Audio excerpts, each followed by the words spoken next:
Ladies and gentlemen, our referee has called a stop to this contest, declaring the winner by knockout and new MMA show! Oh, it's fine. Greetings, ladies and gentlemen. Welcome to another very exciting round of and new MMA show. I am your host, Michael Hansen, and I do all kinds of just fucking things with microphones because I'm a ring announcer. Off the rails already. It's been 30 seconds. Might as well get him out there now. And I am joined this week by my two spicy co-hosts. Introducing first, in New York, with the potty mouth, he is Mark Priaulx. What's up, buddy? What's up, boys? What I was in the middle of saying was fuck the UFC for making this a daytime pay-per-view because I didn't realize it until today. So we were just talking about it, and I have freaking activities and kid baseball games that I'm coaching and other things. And I don't know what I'm going to do now other than pray for rain. So that's what I was just... I mean, it's rained every other Saturday in New York. If you're listening to this and you live anywhere near New York, we've had rain on Saturday for about 6 Saturdays in a row. Bro, it literally says rain again. It's absurd. My son's never going to have a baseball game, but hey, I'll take it this weekend. Yeah, right. And introducing in Florida, the Sunshine State, Omar, the Nicaraguan Nightmare Artola. What's up, man? Well, not rain. I can tell you that. It rains clear. It does, not this week.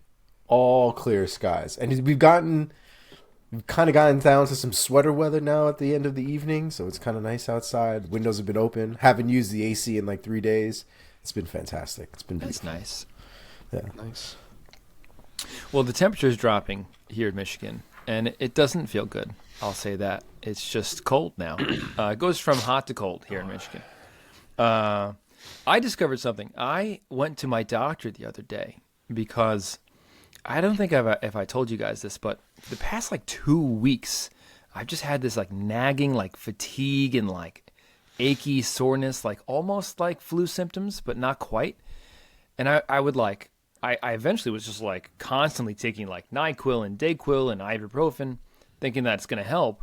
And I just kept waking up the next morning feeling the same, just kind of like 20% shitty and just kind of like in a malaise. So I went to my doctor, got some blood work done. Turns out I was like super low in vitamin D and pretty low in vitamin B12. And started taking some vitamin D, and I like immediately, like within 20 minutes, 30 minutes, just lifted off of me. Wow, that's It was wild. so weird. It was so weird, Wow. dude. I was like, Got to get outside, my friend. yeah, man. I was in a place where like I just constantly was like, I gotta lay down again. And I just thought that I was like overworked from my job and from my kids, but man, oh man, my vitamin D was low. I was like, give me that D. Well, we have an excess amount of vitamin D out here, so You do. your man has been perpetually tan for the last 3 years. It's been great. I know. I know. As I'm about to be plunged into another Michigan winter. All right, let's get into this episode, guys. We have a lot to get to, and we have a monster pay-per-view to talk about on the back half of the show. So let's get into this. This week, we're going to talk about all the fights from this past weekend's UFC Fight Night, Yusuff versus Barboza, including Barboza's huge win. We're going to find out who rose and who fell in Mark's rankings that we call affectionately after him, the Priaulx Rankings. We're going to go inside the MMA sphere with Omar, find out what's going on in the world of MMA outside of the cages. And then we are going to look ahead to this coming weekend's awesome pay-per-view, UFC 294, Makhachev versus Volkanovski 2. And then we might end with a little bit of trivia. Before we get into any fight talk, guys, let's first thank our audience. If you're watching this right now on YouTube, thank you so much. Do us a favor, if you've been watching our videos and our clips, and if you've been liking what you've been watching, do us a favor and subscribe to our channel. Give us a thumbs up. Costs you nothing. Takes a fraction of a second, but it helps us out so much. If you like any of our takes, let us know down in the comments. If you disagree with any of our takes, we want to hear your take down in the comments below. As always, keep it classy. If you want audio only, we got you there. Find us wherever you get your podcasts. And of course, find us on social media at @andnew_MMA show in all the places. All right, let's get right into this. This week, the name on the marquee has got to be Edson Barboza, who this past weekend at the UFC Apex in Las Vegas, Nevada, at UFC Fight Night Yusuff versus Barboza, defeated his very game opponent in Sodiq Yusuff by unanimous decision. The scorecards read 49-46, 48-46, and 48-46. Two of the judges gave Yusuff the first round as a 10-8. The other judge was a regular 10-9 in favor of Yusuff in the first round. Barboza mounted quite the comeback and on all three judges' scorecards won the remaining 4 rounds and ended up basically routing Sodiq Yusuff. Mark, let me start it off with you first. Give us your take of this fight overall and on the warrior spirit of Edson Barboza. Firstly, just because I just heard you say it, the dude that did not score round 1 10-8 for Yusuff is just inexplicable. That's as clear 10-8 as you can get. Thankfully, that didn't end up mattering in scoring of the fight. But yeah, what a crazy friggin' fight this was, and what a showcase for everything that is Edson Barboza. Sodiq came out like a man possessed. He looked unbelievable in round 1. He had Edson in all kinds of trouble. But to me, Edson just came out really flat. Like even from the first couple exchanges, like his guard was not up. He was allowing himself to continually eat right hands. And, Sodiq was just taking the opportunities that were there for him. And I feel like sometimes this happens in fights where, bell rings and one guy's on and the other guy's just not quite there yet and he needs to kind of get into the fight. And that's what I felt like I was watching from Edson. He just, I don't know, he didn't look defensively ready to go. And it almost cost him because it nearly could have been stopped at a certain point there. Thankfully for him, his chin held up just enough to keep Herb from calling that. And, then he recovered a bit. And from that point on, I think we saw more of the fight I was expecting to see from Edson Barboza, which is an elite level striker, being able to edge out what Sodiq himself brings into the octagon. From round 2, Edson realized a couple things. He realized that he couldn't be moving backwards because Sodiq is too good when you let him advance and be the aggressor in the fight. So he switched that up and made Sodiq be the one moving backwards, as often as he could. And he realized he had to invest to the body. And he did both of those things, and it changed the fight. And the body was constant, just teeps and switch kicks and shovel hooks. I mean, there was a point where Sodiq almost knew if he threw a right hand, he was getting hit with a shot to the body. And it really added up because Sodiq started to slow down a bit as that fight went on. I mean, of course, he also ate an absurd classic Edson Barboza spinning wheel kick that I'm sure played a part in the slowing down as well. And he had to survive that. But all in all, Edson managed to take over that fight. And the only thing I'll say is that I did still think Sodiq won round 2, and I've watched it a few times, and I have always thought that he won round 2. And if that's the case and you're not scoring round 3 as a 10-8 for Edson, then that fight would have been a draw. And none of those judges did give Edson a 10-8 in round 3. So, I don't know, I guess a little bit of a gripe there for Sodiq. But if it would only mean a draw, and if I had to pick a rightful winner, I do think I would have said Edson. So, props to him. What a warrior this man is to battle back from the spot he was in round 1, and he adds another classic fight and another classic win to the ongoing resume at 37 years old. Yeah, Omar, what are your thoughts? You're muted. When I was watching it live, I actually missed the first round, and I came into it right at the very end of the first round when Barboza was already against the fence and the bell went off, and I see him get up, and Barboza's face all fucked up, and I was like, oh, Jesus. And I'm hearing the commentary talk about it, how Barboza almost, basically just got lit up for the whole round and all this stuff. So I was like, well, this isn't great. This is not going in the direction we want it to go. And then the second round came out, and yeah, I mean, you could definitely make a case for Yusuff in that round, but I thought Barboza won that round. I thought he was the more aggressive fighter. I thought he landed a bit more. I think the real edge that Yusuff had, especially in those earlier rounds, was the power. But the body shots and the work that Barboza was putting into that fight, not headhunting, I thought was very, very, very countable as far as him scoring in that fight. And I thought it continued on. I thought it picked up. I thought he had the advantage in the second round when it came to the strikes landed and the strikes thrown. And I thought it got worse and worse as the rounds went on. And by the end of that round, I thought round 2 was close. So by the end of that fight, I was like, this is either going to be a win for Edson or it's going to be a draw. And when it was a win, I was happy for him. I thought it was a well-deserved win, especially coming back from such an ass beating in the first round, which I went back obviously and rewatched. And I didn't think it was as bad as they made it seem in the commentary, but it was not great. He definitely got his ass beat in the first round for sure. But they made it seem like he got knocked out cold twice and came back to life and shit. It wasn't that bad. There was a moment in the first round where I thought that he looked like he was out on his feet for a few moments, and I was like, "Oh, this might get stopped right now." Same. There was one right hand that Edson's eyes just went everywhere but where they needed to be. Yeah, right. He got hit. He got cracked a few times by Yusuff, and Yusuff looks like he hits a truck. Oh yeah. And Edson barely landed a thing in that round, which is why you have to score that round at 10-8. Oh, 100%. 100%. Round and it was 3 is different because, yes, he had Sodiq super hurt in round 3, but a lot of the round prior to that was competitive. In round 1, you didn't have that. It was all Yusuff the whole time. And I think you have to take into account how close that fight was to being finished, right? Especially in round 1. Round 3, you could make a case either way, but round 1 for sure, you have to take into consideration how close that fight was to being stopped. I mean, I think what saved Barboza was that his legs never stopped pedaling. He kept just sort of pedaling backwards and trying to get away. And I think if Yusuff landed 2 more really clean, hard shots, I think Dean would have been justified absolutely to step in there. Well, to Edson's credit too, Edson knows how to play the game. I think if this was somebody who didn't have as much experience as Edson, he probably would have gotten knocked the fuck out. We never would have made it out of that first round. But Edson knew how to kind of close distance, how to kind of smother and nullify and basically try to run the clock out a little bit just so he can get his shit back together.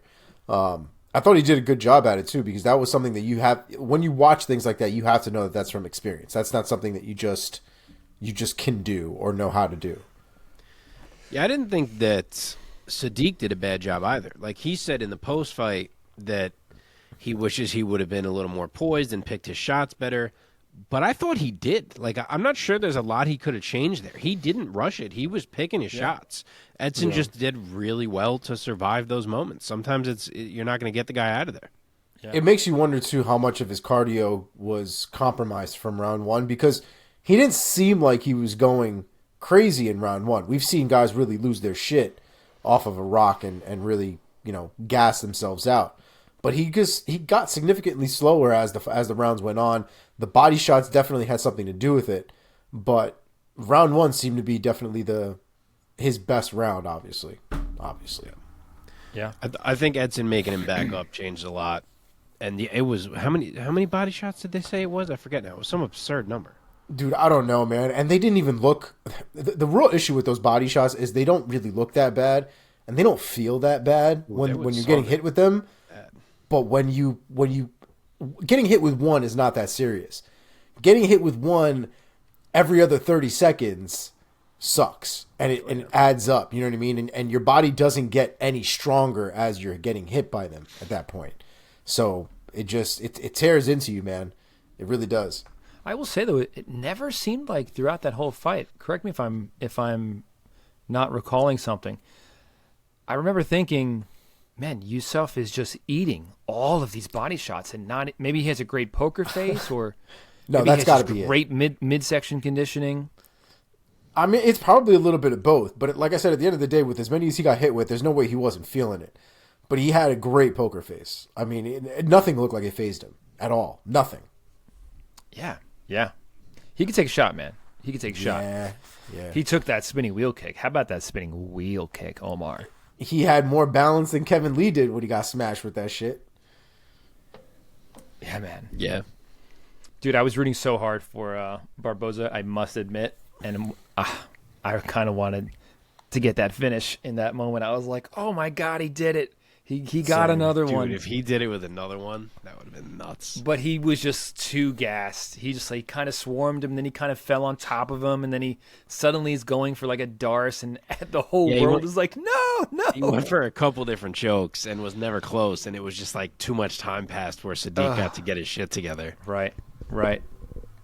Oh, dude, I'm so glad I remember this. So my wife actually watched this with me, and she never watches fights. She never watches fights with me, and the main event was about to start, and I did my husbandly duty to sort of like try to set the stage for her.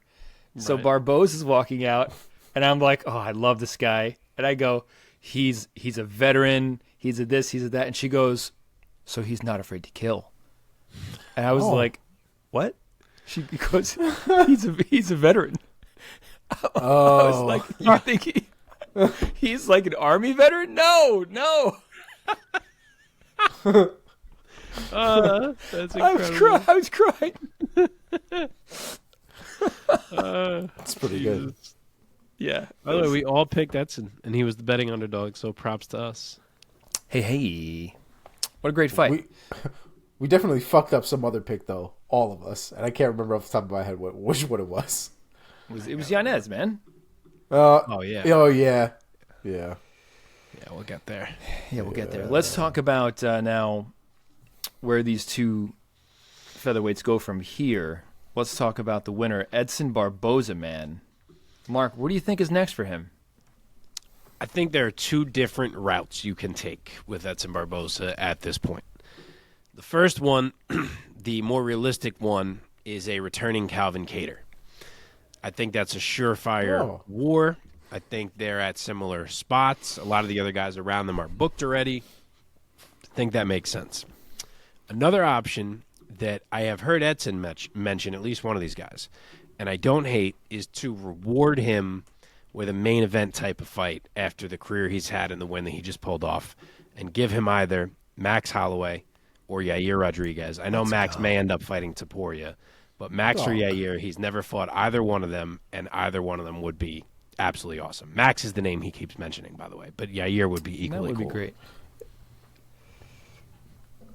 Omar. Listen, I love Edson, but like, can't just like casually call out the number one contender. Why? Max has fought everyone else. He's just taking fun fights at this point. He just fought Zombie. I mean, yes, but that fight should have never happened. They just tried to book him against Josh Emmett. That's even stupider than Edson. And it didn't work. It didn't stick. Both took this fight. Well, the MMA gods did what they were supposed to do, and here you are trying to reverse the process. Look, Edson's a legend, and I would love that fight. You would love that fight? Disagree. Come on. You misunderstand. How fun would Edson and Yair be? Yes, you misunderstand me wanting to see it to what would make sense. It doesn't make sense. Dude, these guys aren't booked. They need fights. The rest of the featherweights are booked. If Edson and Yair get booked, I want them to make an agreement to only fight each other using spinning wheel kicks. It's the only move allowed. Evloyev's fighting Allen. Chikadze's fighting Emmett. Blah, blah, blah. Topuria is fighting either Volk or Max. Ortega's still hurt until God knows when. The only unbooked guys are Yair and Kattar, and potentially Max if the Topuria thing doesn't happen. God, I would honestly, at this point, I would probably give him Leroy Murphy at this point. I know he's behind him, but he's got momentum. Mark says no. He's in the top 15 now. I like Leroy Murphy, but fucking how many Edson fights we got left, man? Give me something crazy. Isn't he like 37, 38, yes, 37? 37. And he's at a lightweight class. Specimen. He is a specimen. Dude. Reward this man. Absolutely. Okay, let's talk about Sodiq, man. Omar, what do you think? What could be next for Sodiq at 45? Well, if you're not going to give Leroy Murphy to goddamn Edson, then give Leroy Murphy to goddamn Sodiq. Give somebody to Leroy Murphy. I still think him and Caceres is such a good fight. I thought they were going to make that fight. Yeah, I'll cop out. I'll give you two choices again for Sodiq. I think you could go with another guy who just lost recently in Dan Ige. They're ranked super close to each other. Or you could reward someone on the way up. Omar gave you Lerone Murphy. I'm in a similar place, which is that if Nathaniel Wood was to win this Saturday, I think Nathaniel Wood. Okay.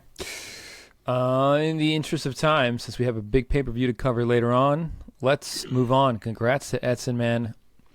Always look forward to his next fight, man. Always. What a warrior. What a legend.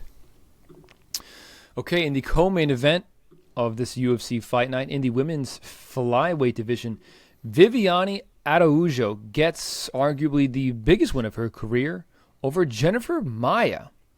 By unanimous decision, the scorecards all read 29-28 in favor of Araujo. Omar, start us off this time. Give us your take of Viviane getting this big win. Yeah, so I've seen online that there are people that believe that Jennifer Maia won that first round. I don't think I agree. I know I don't agree, I should say. I had round 1 and round 2 for Araujo. Obviously, she shit the bed in round 3. Seemed like she was pretty gassed in round 3, and Jennifer Maia took advantage and did what she did. But I thought the first 2 rounds were pretty clear for Araujo. I thought she was the more active fighter. I thought round 1 was closer in comparison to round 2. But I thought Viviane Araujo took round 1 and round 2 pretty clearly, in my opinion. Okay, Mark. Yeah, I disagree. I don't think Really? Viviane Araujo won that fight at all. I don't think you could even rewatch round 1 and tell me that you think she won that round.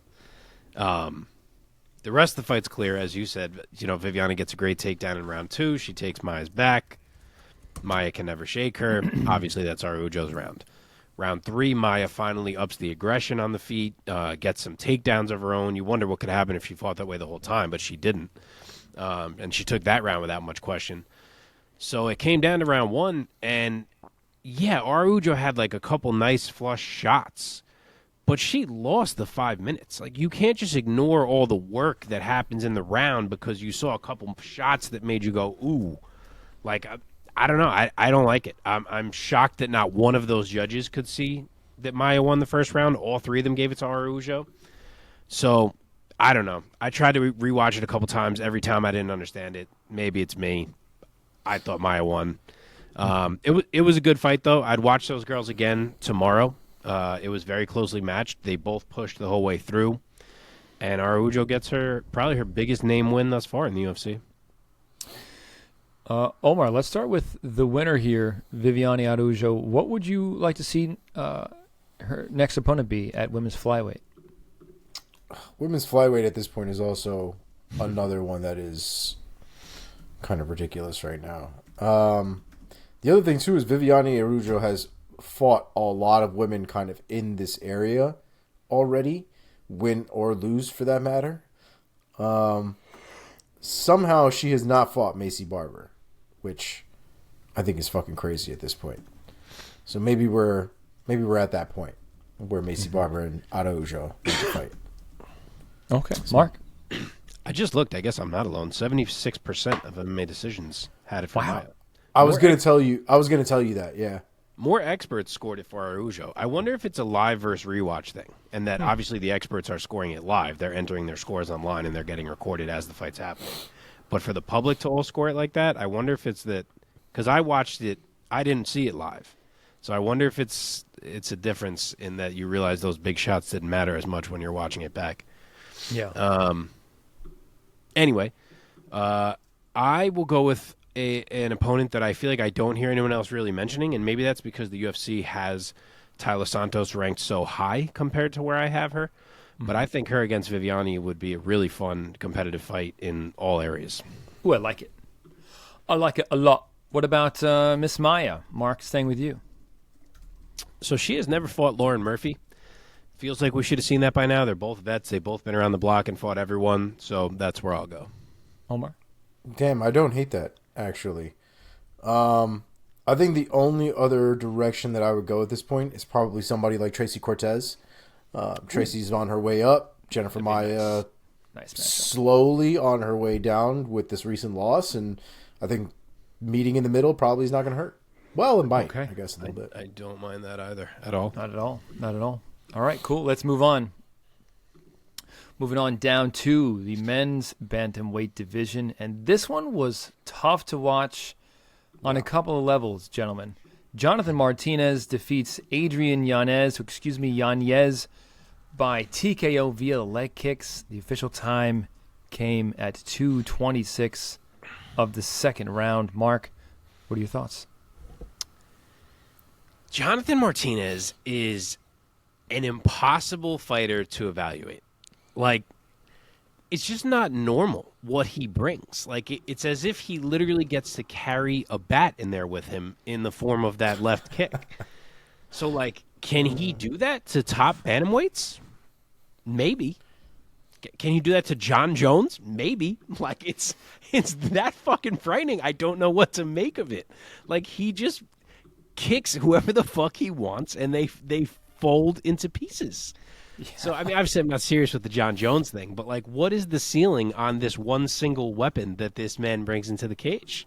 Yeah. Like, is the antidote just, like, a top-shelf wrestler, and that's what you need to be able to do to shut him down? Maybe, but, I mean, geez, I figured a guy with the footwork of an Adrian Yanez, who you'd have to imagine is preparing for that one specific thing all camp long, could avoid it more than he did, and he couldn't even avoid it a little bit. That leg was getting ripped from the opening bell. And I guess props to Yanez because he was pushing.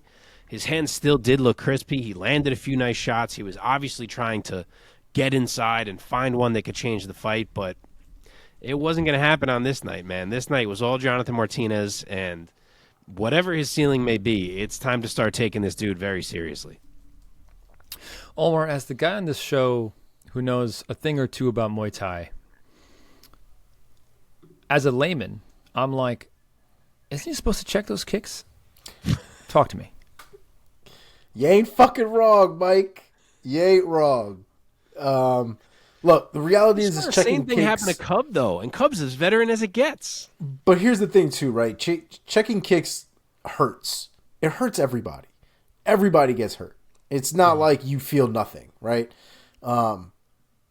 I know it gets fun to like look at dudes in Thailand and they're just wailing on each other, and that's totally fine. They've also been conditioning their legs since they were like 2. Yeah, their legs so are it's like leather. That's true. It's they're literal children over there fighting in rings. You know what I'm saying? Like they're built different for that shit in Thailand. Here, the conditioning is not the same. You got a lot of guys that have never even been touched properly outside of the wrestling room up until they start doing MMA, right? So it's a little different here. With that being said, those kicks were going to fuck anybody up. Those kicks are ridiculous. I mean, it really is terrifying to watch the way that he grinds people's shit out. Because the other thing is the calf kick has become like the secret sauce in MMA. And one of the reasons why they don't do that much in Muay Thai is because of how the stances are. You get a lot of wrestlers who are heavy in their stance, and so the calf kick is easier to come by. But you're also risking getting your shit checked because the shin is right there. You're not really trying to go shin on shin when you're throwing a kick. That's how you end up getting Anderson Silva and Chris Weidman and et cetera, right? So a lot of times you see guys hitting an angle, trying to hit the back of the actual calf, the actual meat of that area. Jonathan Martinez doesn't give a shit. Just kind of like Jan Blachowicz. He just kicks shin to shin. Whoever breaks first breaks. And I think that's the most terrifying part of Jonathan Martinez is there's no real logic to that man's kicks. He's just going to blast you, and he's going to hurt you doing it. And he hit Yanez. Yeah, go. Guess we'll go that way, right? It's going to take me a while. You speak Spanish, not us. It took him a minute, man. It took him I give him credit for going through those leg kicks, right? Because there were a couple times where I think he was like, "Oh, I think I'm done here," but he fought through it, threw back, and kept fighting through it. But it definitely got to a point where his leg just wasn't working anymore. His knee was literally what was getting damaged, not even any other part of his leg. There were other fights in that this night that goddamn thumbs up. There were other fights this night that the same thing happened, where you had guys that were getting kicked right in their leg over and over again. The dude that had the one name, I can't pronounce that kid's name to save my life. What? Alatong Alatong Haley. Ali. Yeah. Dude, he got his shit chewed up but was never able to not move in that fight. And it's just because the damage was in different places, right? You can deal with pain, but an actual joint that just doesn't work anymore, not really much you can do about that. So Jonathan Martinez is deadly with those kicks. The accuracy and where he can place them without hurting himself is commendable and terrifying as fuck. And he's a bantamweight. Like, his leg kick seems so heavy. Yeah. Yeah. Like, he has, like, the legs of, like, a middleweight. And he's just kicking 100%. the shit out of his opponents. That's what I mean about the bat. Like, you watch him, and it's like, why are his kicks so different than everyone else's? Like, what? Is his leg metal? Like, what is happening?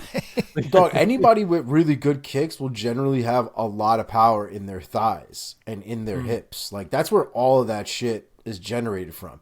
And the crazy thing about Martinez is there's no loading up, right? You don't see those kicks coming. He just slams them right into your leg. Yep. And it's without any wind up, without being able to read where they're coming from. It can be more difficult, maybe, to Yanez's credit, that maybe that's why he didn't get his legs up in time, right? I mean, after a while, you got to get your fucking legs up. But coming with no telegraph, it is a lot harder to check a kick that you don't see coming than it is when you do. That's right. Well, congrats to him, man. Jonathan Martinez, who, by the way, also seems like a great fucking guy. Yeah. Agreed. I heard him talking about in his post-fight how he didn't love hearing that his opponent announced was going to be Yanez because they had been pretty friendly during International Fight Week, and they were showing each other pictures of their families and stuff. And but in the ring, or in the cage, it was just business. So that being said, Martinez, he marches on. And let's talk about what could be next for him at bantamweight. Mark? So it's a little aggressive, maybe, but I believe Song Yadong needs an opponent. Petr Yan has fallen out of that fight. It's an empty main event slot. I know it's a bit of a step down for Yadong when he thought he was going to get a fight with Petr Yan. But, like, who else we got that's hopping in there to save that event? Why not offer that to Jonathan Martinez and put him directly into the fire? What a scrap that fight would be. Yeah, man. Omar, you have any other ideas for Mr. Martinez? I actually really don't hate that pick at all. I don't know. I mean, do you think Song Yadong would actually take it? I mean, you'd have to give that kid money. I don't think Martinez he would just take is ranked 11. It's not like he's like so much lower. That's true. I guess. Yeah. I think if I had to choose one that wasn't Song Yadong, I don't know when Homeboy is coming back, but if he is coming back anytime soon, maybe Dominic Cruz against Jonathan Martinez makes a little bit of sense. Jeez. I hesitate only because I feel like that might be a career ender for Cruz if he gets his legs completely shattered. I was going to say, I don't feel Martinez. comfortable putting Cruz's legs against Martinez. Like, I just feel like that's irresponsible. Yeah. But would Cruz have the footwork to kind of stay away from that? Maybe. I'll put it how like many this, bro. surgeries has he fucking had on his legs? The thing is that you can't go into a fight thinking, or even us as bystanders thinking to ourselves, he won't get leg kicked. It's gonna happen. Mm-hmm. You know it's gonna happen. And even one from Jonathan Martinez could fuck your whole life up. Yeah. I can't. Cruz can fight. I don't feel Not to mention a dude with known, like, recorded career-ending knee injuries. Yeah. Okay, let's talk about our guy, Adrian Yanez. Omar, what are your thoughts on what could be next for him at bantamweight? I don't even know, man. I struggle with this one because the fan in me wants to protect him, right? Wants to not give him a wrestler, wants to not give him somebody that's going to kick the shit out of his legs, wants to give him somebody that's going to stand and bang. But the reality is, you know, I don't think we can't do that, right? That's not really how this works. So I'm going to give him somebody that I think makes a little bit of sense here. So now I actually have two looking at it, but my first one off the top of my head was actually Ricky Simone. I thought a fight between him and Ricky Simone would be a very fun and a very violent one. Simone is booked. Remember, you just told us last week he got booked against Mario Bautista. That is a great fight. Yeah. That is a good fight. My backup, and I was just looking here to see if they had fought before. I didn't think they had when they have not. But Chris Gutierrez, who recently just won this past weekend, that might be also a good scrap as well. Just directly in with the second best leg kicker. Well, maybe he learned his lesson, man. What can you do? That's what I'm saying. Like, I there's no way to protect him. I considered Gutierrez too, and then I had that thought, and I was like, let me not do that. There's a fun fight on Saturday between Javid Basharat and Victor Henry, and I will say the loser of that fight for Yanez. Very good. All right, moving on. Here we go. In the middleweight division, Michel Pereira wins his middleweight debut against Andre Petroski by TKO. The end coming at 106 of the very first round. Omar, your thoughts of Pereira shining at 185? You know, do you guys know what nesting dolls are? Russian nesting dolls? Yeah. Obviously. You know, like if I had a UFC nesting doll, like the outside would be Brock Lesnar, and then I'd open it, and there'd be like Yoel Romero, and then I'd open it, and there'd be fucking Michel Pereira. That's actually a great You know idea. what I mean? Yeah. Like, Michel Pereira looks terrifying at 185. Like, he is huge. Absolutely gigantic. Granted, I think we can all agree Andre Petroski may not be the best litmus test for how he will do in that division. But the performance itself of him punching him once in the goddamn face and ending that fight, I mean, that's a pretty good indicator that he might do pretty well at 185. But yeah, Petroski was undefeated. I mean, obviously against, working his way up. But. Yeah, but we knew Petroski didn't really have hands like that. And I didn't expect him to do anything crazy. I wanted to see if he was even able to be able to get inside on the legs on Pereira in the first place. Because forget the striking, Pereira moves around like he's got an infinite gas tank up until you get into the later rounds. So I didn't think he was even going to be able to touch him in that regard up until later on. But we didn't even get that far. I love that observation. He moves around as though he has a great gas tank. I said infinite gas tank, sir. Yes. Infinite. What I'm was laughing the at the nesting as though. dolls thought? Did you ever finish this thought? Yeah, that's really cool. What thought? But you started saying about nesting dolls. What was the relation to Michel Pereira? I don't think you ever connected it. Just that they're all fucking gigantic brawling dudes. Like if you had a nesting doll of gigantic brawling dudes, like those are the guys that I would think of. Okay, sorry, gotcha. I just didn't go to the lower weight classes. I got all the way from Lesnar right to Pereira. Yeah, thank God I switched to Pereira last minute last week when I was fucking debating this one because, my God, he smoked him. What a debut. I know he got forced up, more or less, because of his weight cut issues. Oh, 100%. If you're going to get forced up, that is the way to make sure you're a factor right out of the gate. And no one should be shocked because he's a big, explosive man. He looked, as you said, huge at 185. And Andre Petroski is a guy with clear holes in his striking. And Pereira managed to exploit them right away. Yeah. And with that right hand, I don't know if it was always the intention or if it was actually a mid-strike adjustment. If it was mid-strike, it's insane. But the reason that right hand landed is because Pereira loads up and winds up as if it's going to be a hook. And you can see Petroski sees it, puts the left hand up on the side of his head where the hook would be landing, and then Pereira throws it inside as a straight. So I don't know if it was just an odd windup and it was always going to be a straight, or if he possibly saw that and changed it mid-strike.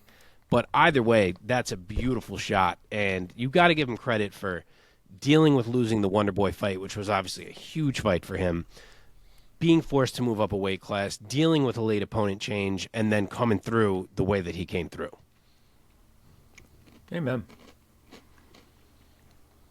All right, with that being said, Mark, staying with you right here, who do you see Pereira fighting next at 185? I will say give me one of two things. Either A, Nasruddin Imavov, which, is that who he was originally going to fight?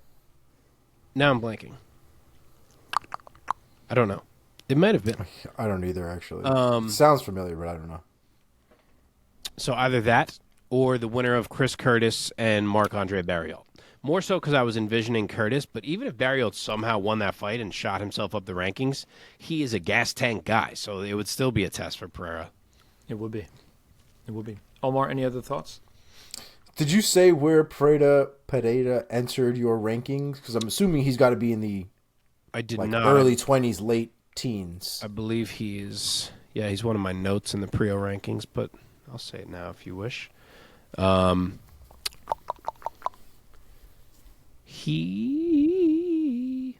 can't I? Oh, because I'm in welterweight, and he's not a welterweight. That would explain it. He is number 18 for me at the moment. Okay, all right.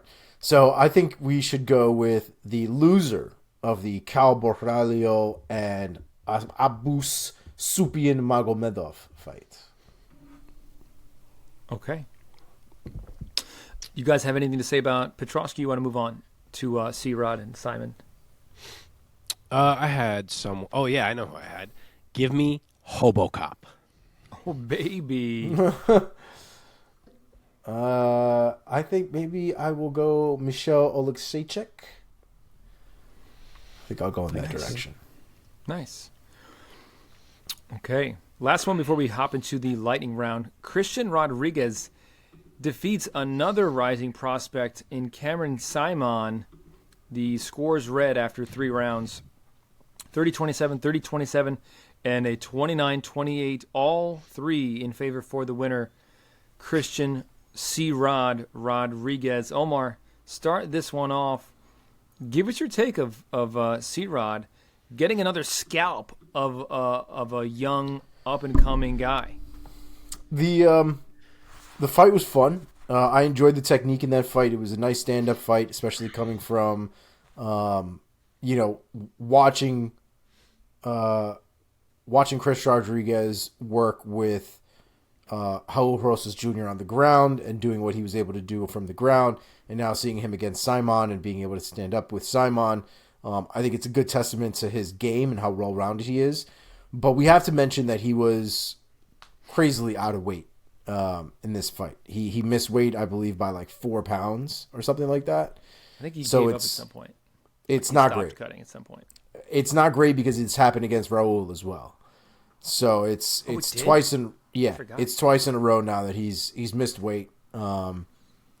I think it plays into what's next for him, right? I don't think we can really shoot him up in the rankings in that regard. The dude's actually got to make weight at some point. So I thought it was a great performance, though. Like, if we take away that point, I thought it was a great performance. He did look thicker in there, though, against Saaiman.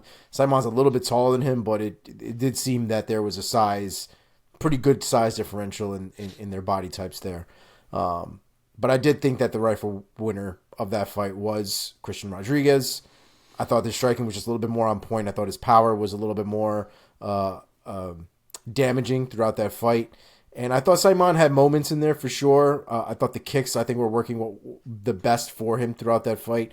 But I thought he was just a step behind for the majority of that fight. And I think C-Rod took it home. Nice. Mark, your thoughts? Yeah, I got pretty much the same exact take on this one, honestly. Close competitive fight. I just don't love that C-Rod seems to just continually miss weight and give himself that advantage. Not only was it 2 times in a row, it was 3 times in his last 5. So I would like to see him forced up to 145, personally, at least for the time being, until and unless he can prove that he has that under control.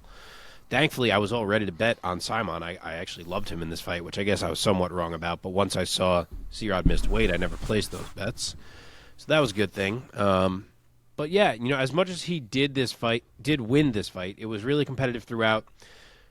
I do wonder what 5 less pounds and the stress of a weight cut would have done to change things, because I felt like he was stronger and it was helping him in the grappling. I felt like he was landing with more pop, and I don't know. I just wonder. Maybe he wins either way. But from what we did see, we got some great scrambles. I do think that Saaiman doesn't lose much here. If anything, I think it's kind of just a learning experience for him. He didn't look bad. But yeah, like Omar said, just a lot of Saaiman shots were lighter touching shots, whereas C-Rod was the one landing with impact. And again, I think the strength helped him in those grappling exchanges. So he looks good again, but we'll see what the future holds. Okay. Let's talk about that future now. Give me an opponent. Mark, have you thought of an opponent at bantamweight and featherweight for C-Rod? I went straight featherweight. I'm done with C-Rod at bantamweight. I really hope that he is a featherweight in his next fight. I do think based on his wins, he has earned a name. So I'm half rewarding him, but also moving him up, and I am going to give him Darren Elkins, who also won on this same card. Okay. Omar? I was actually going to go with I just lost it. TJ Brown, who recently just lost this past weekend. To Darren Elkins. To Darren Elkins, that's right. Which is the first fight we're talking about in the lightning round. To the damage. All right. Let's talk about Cameron Saaiman. Omar? Who do you want to see him fight next at bantamweight to get back to his winning ways? I felt bad for Saaiman, man, because it was a good fight, and I do think the power was really what took over, and it really had to do with the weight cut, or if the weight cut significantly contributed to the fact that he was so much stronger in there than Saaiman was, then that's just balls. I think it'd be interesting to see what Ricky Turcios still has. I don't really know what Ricky Turcios is doing right now. We all know he's a fun guy, but his skills, I think, remain to be seen how solidified they are. We know he's a scrapper. But I think it's clear to say that as of right now, I think he has a pretty low ceiling in the UFC. So I'm trying to see what can Ricky Turcios do to break that glass. Okay. Mark? I thought about that same matchup. I ended up going with there's a fight scheduled between John Castaneda and Kyung-Ho Kang, and I honestly feel like the winner or loser of that fight makes sense for Cameron Saaiman. It's just a little bit of a more veteran-type guy to give him another test after he failed this one. So that's where I'll go. Okay. And with that being said, let us now dive into our lightning round to finish off this UFC Fight Night card. Let us start things off with Darren the Damage Elkins round 3 submission over TJ Brown. Mark, keep it going. What a friggin' scrambling exhibition from Darren Elkins. That was unreal. Any positive position that TJ Brown got to was changed to a negative position within 5 seconds. Just a super impressive performance from Darren Elkins. One of the most impressive performances I've ever seen from him. Obviously, we've seen like the blood and guts, crazy comebacks. You can't believe he did it. But this one was just so clean, and skillful. And to see that at this stage of his career, I thought was pretty impressive. So, and he got to finish to top it all off. So yeah, great night for him. Nice. Omar? I would agree. Let's not be mistaken. You might have heard Mark's comment about the fight being clean and think Darren Elkins didn't take any damage. It's not how Darren Elkins fights. Darren Elkins definitely walked away from there bloody, just not nearly as bloody as he has been in the past. So, progression, slow steps. It was a great fight, though. It was definitely a great fight. I thought Darren Elkins had his number from early, honestly, from jump. Once he got him down to the ground, I mean, he had him in a rear naked choke early in that fight, even before we got to the finish. Almost had that done, decided he wasn't going to get it, continued to work on him. But once we got to that final sequence, man, that choke was in, and TJ Brown didn't even want to fight it anymore. It honestly seemed like TJ Brown was like, you know what? I'm done here. I want to go. Thought. I fucking want to go home. It truly did. It looked like he was like, is he going to choke me? Yeah, he is. All right, let me just fucking accept it. Fucking done. Okay. It was a good fight, though. Good fight. Okay, Tainara Lisboa UD over Ravina Oliveira. Omar, go. Yeah, this was a weird little fight. Not terribly impressive, if we're being wholly honest, but I did think Lisboa was able to use her ground positions and her ground control to squeak out that fight. I thought the first round was pretty close. I thought the second round was was definitely for Lisboa, and if I remember right, I'm pretty sure Oliveira had the third round in there. But it was a closer fight than it needed to be, but there wasn't as many big moments in that fight to really sway you one way or another in that regard. Mark? Yeah, I thought this was a pretty good scrap. Oliveira wouldn't go away. She certainly brought it late, winning round 3. But I did think the first two belonged to Lisboa. She had stung Oliveira with some solid shots in the first. She out-wrestled her in the second. And now she's 2-0 in the UFC. So hard to tell how good she may be based on the opponents thus far, but nice start to the career either way. Okay, let's see. Terrence T-Rex McKinney gets back to his winning ways in style. Another first-round finish, this one in mere moments, defeating Brendan Marat. Mark. McKinney gonna McKinney. That's what he does, man. If you are beneath his level, you are going to get blitzed and you are going to get hurt. And unfortunately for Brendan Marat, he was, and that's what happened. McKinney has had a weird schedule, a lot of pullouts and random fill-ins like Marat, but he always finds a way to stand out when he gets these guys, and he did it yet again. Omar. Yeah, there's a nice flow to the way McKinney fights that I really enjoy. Even when he misses a hook, he uses the missed hook to go for the clinch and then use that clinch to go for the knee. Like, he has a nice little momentum of things, and the guys that I see that really do well, or at least that look like they really know what they're doing, tend to be the guys that are able to find the next move regardless of how the previous move has finished. Because your moves aren't always gonna land the way that you want them to land. That doesn't mean that you stop and you can be like, well, damn, that didn't land the way I wanted to, and then just try to figure out from there. So a lot of times you have to flow and you have to keep moving. I have a problem with that. I'm a very big perfectionist, so a lot of times when I throw something, if it doesn't go right, especially when I'm training and I know I'm not getting my ass beat, like, I'll stop and I'll try to think about it. But like, if I'm in a sparring situation or something like that, I'm not going to have the opportunity to do that. And McKinney, I think, is one of the best examples of being able to just flow and take advantage of a position regardless of where your previous position ends you up in. So I loved it. I thought it was great, for as short as it was. Okay, Melissa Dixon, UD over Irina Alekseeva. Omar? Yo, somebody get Irina an oxygen tank, dog. That girl was dead by the third round. Hands on hips, went full Nate Diaz on us in that third round. I mean, she could not breathe by the end of that fight. It was. I thought Dixon took a lot of damage in that fight, and I think by the third round, even though she was, I thought she was the fresher fighter, but obviously still pretty worn at that point. But I thought she was worried about taking more damage, because even as gassed as Irina was, the little pot shot she was still hitting her with looked like they were popping Dixon's head back. So she still had power even though she was tired. So Dixon had to fight through a lot of shit in there. She was able to take her down to the ground and really grind her shit out on the ground. So it was a good, hard win from Dixon. But Irina seems like she has potential, but there are a lot of little missing pieces there. Mm-hmm. Like the IKEA thing that just you're missing 2 or 3 screws from the pack and you don't know where they went. So hopefully she figures it out. Mark? I agree that Irina has some natural power. And in round one, it looked like we were settling in for a scrap, because Dixon had the jab working. She was landing kind of outpointing her, but then Alekseeva stormed back, lands the huge right. Dixon has to survive it. And I kind of thought the whole fight was going to end up playing out that way, but then Melissa Dixon nixed that thought and really took it over. She took it over with the boxing to start round 2. The jab was working. Then she rocked Alekseeva. And then she took her down and just was kind of able to dominate with the grappling. And in round 3, she had to work a little bit to get back to that grappling. But once she did, it was rinse and repeat all over again. So good win for her. I think it was a nice intro to Melissa Dixon. It was a really well-rounded and aggressive performance from her in her debut. Okay, 2 more.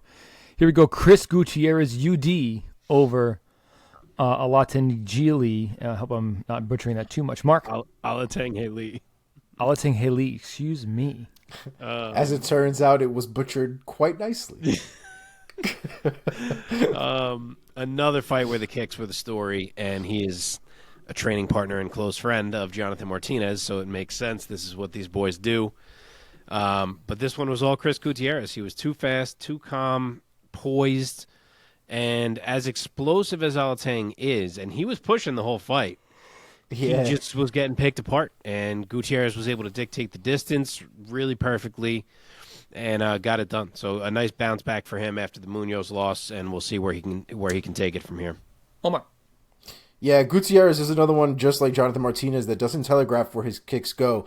In his difference, though, is he doesn't really turn his hips over all that much. So a lot of his kicks are very quick, very placed. They don't have as much power as Martinez's does. And I think the big difference is you can see how Martinez was able to wreck Yanez's legs with just a few leg kicks. And Gutierrez spent 3 rounds blasting this kid's leg. His leg was red below, above his knee, on his knee. I mean, he was a completely different color on his leg by the end of that fight. But his leg was still movable. And I think that's really the difference, right? The difference of being able to just sort of whip a kick on somebody's leg and really slamming your leg into somebody's leg. It's a very, very big difference in damage.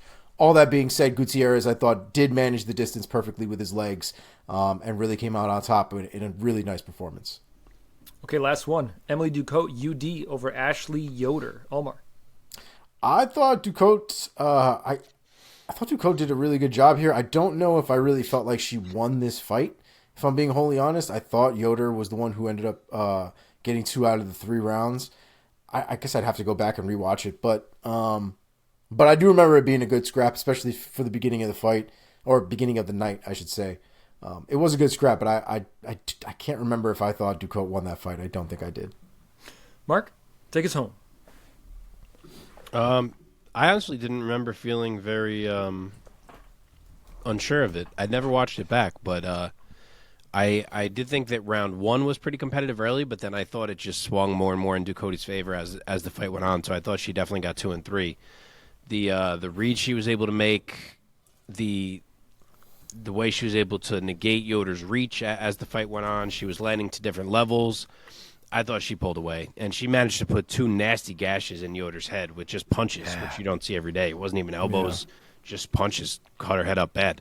That was so. Nasty, yeah. Ducote needed it, and she got it, and well done for her. That does it, boys, for our recap portion of this show. Not quite, though. Let's put a bow on this UFC Fight Night by finding out who rose and who fell in Mark's rankings that he meticulously maintains all on his own. Mark? All right, not a huge update this week. We don't have any notable fallers. We have 3 risers. So working our way up from the bottom of the card, we'll start with Melissa Dixon, who we just talked about. Arina Alekseeva is someone who debuted in my top 15 because she beat Stephanie Egger in her debut. And now Melissa Dixon comes in and beats her. So Melissa Dixon goes from being unranked to being my number 13 ranked women's bantamweight. Wow. Not a ton of depth at women's bantamweight these days. It's gotten a little bit shallow, if we're being honest. But props to her either way. Moving up the line, we mentioned this one already. Michel Pereira, when he moved up from welterweight to middleweight, I inserted him into my rankings. It's always tough to decide where a guy should go when it's a whole new weight class. I had him in there at number 22 going into this fight. I now have him up as my number 18 middleweight. And then the last one, Jonathan Martinez. I don't have him quite as high as the UFC does. I had him still down at number 21 in my rankings going into this fight. I now have him as my number 15 bantamweight. Wow. And that is it for the week. And that is it. Okay. Let's keep this thing rolling along and go inside the MMA sphere and find out what's new in the world of MMA outside of the cage. Omar, what do you got for us this week? So, we have a little bit more news now about the drug testing situation with the UFC. So now that the UFC has officially announced that they will be leaving the partnership with USADA by the end of the year, they will be moving now towards Drug-Free Sport International as of January 1st, 2024. So for those of you who don't know what Drug-Free Sport International is, because I did not before this, they are apparently the company that drug tests everybody the fuck else. So MLB, NHL, NBA, like they drug everybody or drug test everybody else. They drug everyone. Well, we don't want to put the tinfoil hat on just yet. Here we go. We'll give that some time. I was joking with the wife, though, and I was like, I don't know, man. I look at the NFL, I look at the MLB, and a lot of guys there ain't passing the smell test. You know what I'm saying? So I don't know what this is going to say about the UFC and what things are going to change here, but it looks like it's not just about getting a new person or new company to do the drug test. It's also about the procedures, their ability to sort of keep up with the times and technology changes and things like that. So one of the things I know that that they were talking about as one of the big changes is going to be make it easier for fighters to be located, so they don't keep getting in trouble for not telling people where they are 24/7. It sounds like there's going to be an app involved and all kinds of stuff that's going to make that whole process a lot easier, which will be nice. One of the other things they talked about was onboarding a Dr. Dan Eichner from the Sports Medicine Testing and Research Laboratory in Salt Lake City, Utah. There aren't a ton of laboratories, apparently. I don't know if it's just in the U.S. or in the world that can do these types of drug tests at this level. So he's one of the guys I think that has worked for these laboratories for quite some time. So he's going to be essentially the guy. He is the head honcho. The buck stops with him when it comes to the drug testing and stuff like that. He's going to be running that whole kit and caboodle. So he's already made apparently several recommendations. His big one apparently is going to be EPO. So any fighters that are listening to our podcast, get off of that shit now. Because he's coming for you, dog. He's coming for everybody. So, it does look like USADA is going away, but they are selling to us a just as good, if not better, alternative. So, we'll see how that works out. Seems like it. We can hope. We can, for sure. But if we see TRT Beltor's in there, TRT Vitor's in there, I know what you meant. We'll have to raise some red flags at that point, but we'll cross that bridge when we get there. Next on the list here, we have updates about Showtime and Bellator. So it looks like Showtime is officially done with boxing and MMA. They will no longer be presenting those products coming 2024 and beyond for the foreseeable future. And for those of you who don't know what that means, that is the end of Bellator currently in its current form on what? I don't know if cable Paramount? TV is really Paramount, but streaming platform, I guess, their streaming platform, I guess is how you would label that. So they currently don't have a streaming platform that I know of to stream their fights by the end of the year. Somebody would want to partner with them. They're Bellator. I mean, yes, but if all of their shit is going out the window, then maybe no one's going to want to take the chance to get in business with them, For what it's worth, as soon as that news broke, Ariel tweeted it, and then he followed that tweet up by saying, like subtweeted it, saying that Bellator will now likely be sold in the next few weeks. So it seems to be a related story. Yeah. Wow, that would be And then someone said, what does this mean for Bellator 301? And he said, that's actually a great question. He didn't answer it. That's just what he said. So we will see. Wow. And you got to wonder, are these, is this a failure? Would we call this a failure now that Bellator is done? Or is like flipping a business, like, I guess, do they even make a profit off of it if they're selling it? Or I wonder how this works, because this shit keeps happening to Coker, man. Like, Strikeforce was like such a great league, and then we like woke up one day and like Strikeforce is going to be gone in a few months. Here it is. Yep. And it's like the same thing is happening again to Bellator. So I don't know if it's a win or a loss or neither. I don't know how that really works in the business world, but it sucks either way for the fans, in my opinion. Yeah, it's weird because it seems like Coker runs shit well. So the fact that he's had two of these now is a little odd. But. Well, the one thing that people keep saying is, at least from a business perspective, is that he just gives away money. He's just paying for shit that you're not getting the same kind of return on. So and maybe so it's fighters out of things where he's blowing it. Maybe. I mean, fighters seem to be perfectly happy making what they're happy over there. You haven't heard a fighter yet bitch about Bellator and what they're paying them. No, yeah, certainly not. But Viacom might not have the same feeling about what they're getting in return. Yeah. So maybe that's it. Who knows, though? This is all we're speculating. My question, of course, is what happens to Michael C. Williams? Because that dude's good. He's a pro. So he's going to take somebody else's job now. He might take my job. Fuck, dude. He might be Michael C. Williams, but he's no Michael fucking H. Hansen. Dude, Okay? I'm being dead serious. I think you're better than Michael C. Williams. Dude. Dead ass serious. I have Did I never ma- thought he was that good. Did I make up the middle name? I just realized I went H. Hansen. I don't think that's it. That can't be it. My middle name is Stuart. It's not H. Hansen. It's just... But it might be Herbert, though. My middle name. What if I was like, my middle name is Elizabeth? But dude, thank you. That's. I take that as high praise because Michael C. Williams is he. I think of him. He is a pro. He has a set of pipes. He has a great voice. He knows what he's doing, and he's a true professional. He's a guy who clearly does not want to lead a very public life. I think being under the Bellator banner, he probably has every opportunity you would think of after all these years to kind of try to grow his own star, grow his own celebrity. Doesn't seem to want to.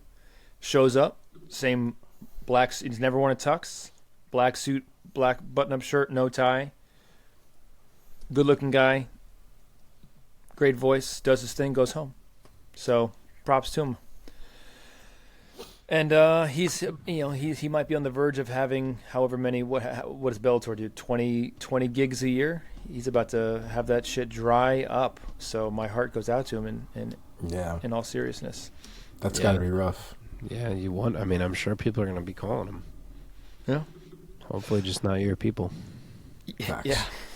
Facts. All right. What else you got, buddy? All right, next. Israel Adesanya has made a statement saying that he is putting his career on hold. He is taking a small hiatus and will basically be taking time for himself. He has definitely been the most active champion I think the UFC's ever seen. He doesn't have to prove shit to anybody, frankly, at this point. I think the loss to Strickland and him wanting to come back at some point is probably more something for himself than anything else. But he's going to be taking some time away, so I would say at least let's not count him for 2024. I don't know what a long time, quote unquote, is for him, but it doesn't look like for the foreseeable future we'll be putting Izzy into the mix at 185. So hopefully he gets his mental figured out and gets the rest that he definitely deserves, and hopefully he comes back even better when he does decide to come back. Cool, man. Next on the list, we have Conor McGregor not be facing criminal charges over the alleged sexual assault that he was accused of at the Miami Heat game however many months ago. You guys could read deeper into it, but the credibility of the accused was not great. Apparently, she asked detectives if Conor McGregor would be willing. She asked detectives, meaning this was like the night of, if he would be willing to settle with her or like pay her off so that she could drop all the charges. Yeah. Wow. The story's not great. The story's not great. From jump, this story sounded like garbage. There was video after the incident of them like casually chilling together. Yeah. With all other people. So there's just a lot that didn't add up. I hate that this is really what it is, because then it makes all the other shit that you want. You have to wonder everything else, right? Like how much is any of the shit now that they've said with him true, not true, even close to true? I don't know. It's a fucking mess. They need to just cut the shit. Next on the list, we have Mayra Bueno Silva. She has been officially suspended by the Nevada Athletic Commission. Crazy. Holly Holm, the win against Holly Holm has officially been overturned to a no contest. All of this over a failed test for Ritalin. That sucks. She has a prescription for Ritalin for her ADHD. I don't understand. She apparently took it or stopped taking it a week before the fight. So it's not even like she popped the fucking Ritalin and then went out and fought Holly Holm. So That's why we're getting rid of USADA. That was legitimately my first thought. Was, well, at least this shit doesn't seem like it'll happen going forward. Correct. And I hope it doesn't. I hope this is the kind of shit I hope that they can solve. Like what happened, I use Chad Mendes all the time with his psoriasis and his steroid cream. That should have never even been a thing.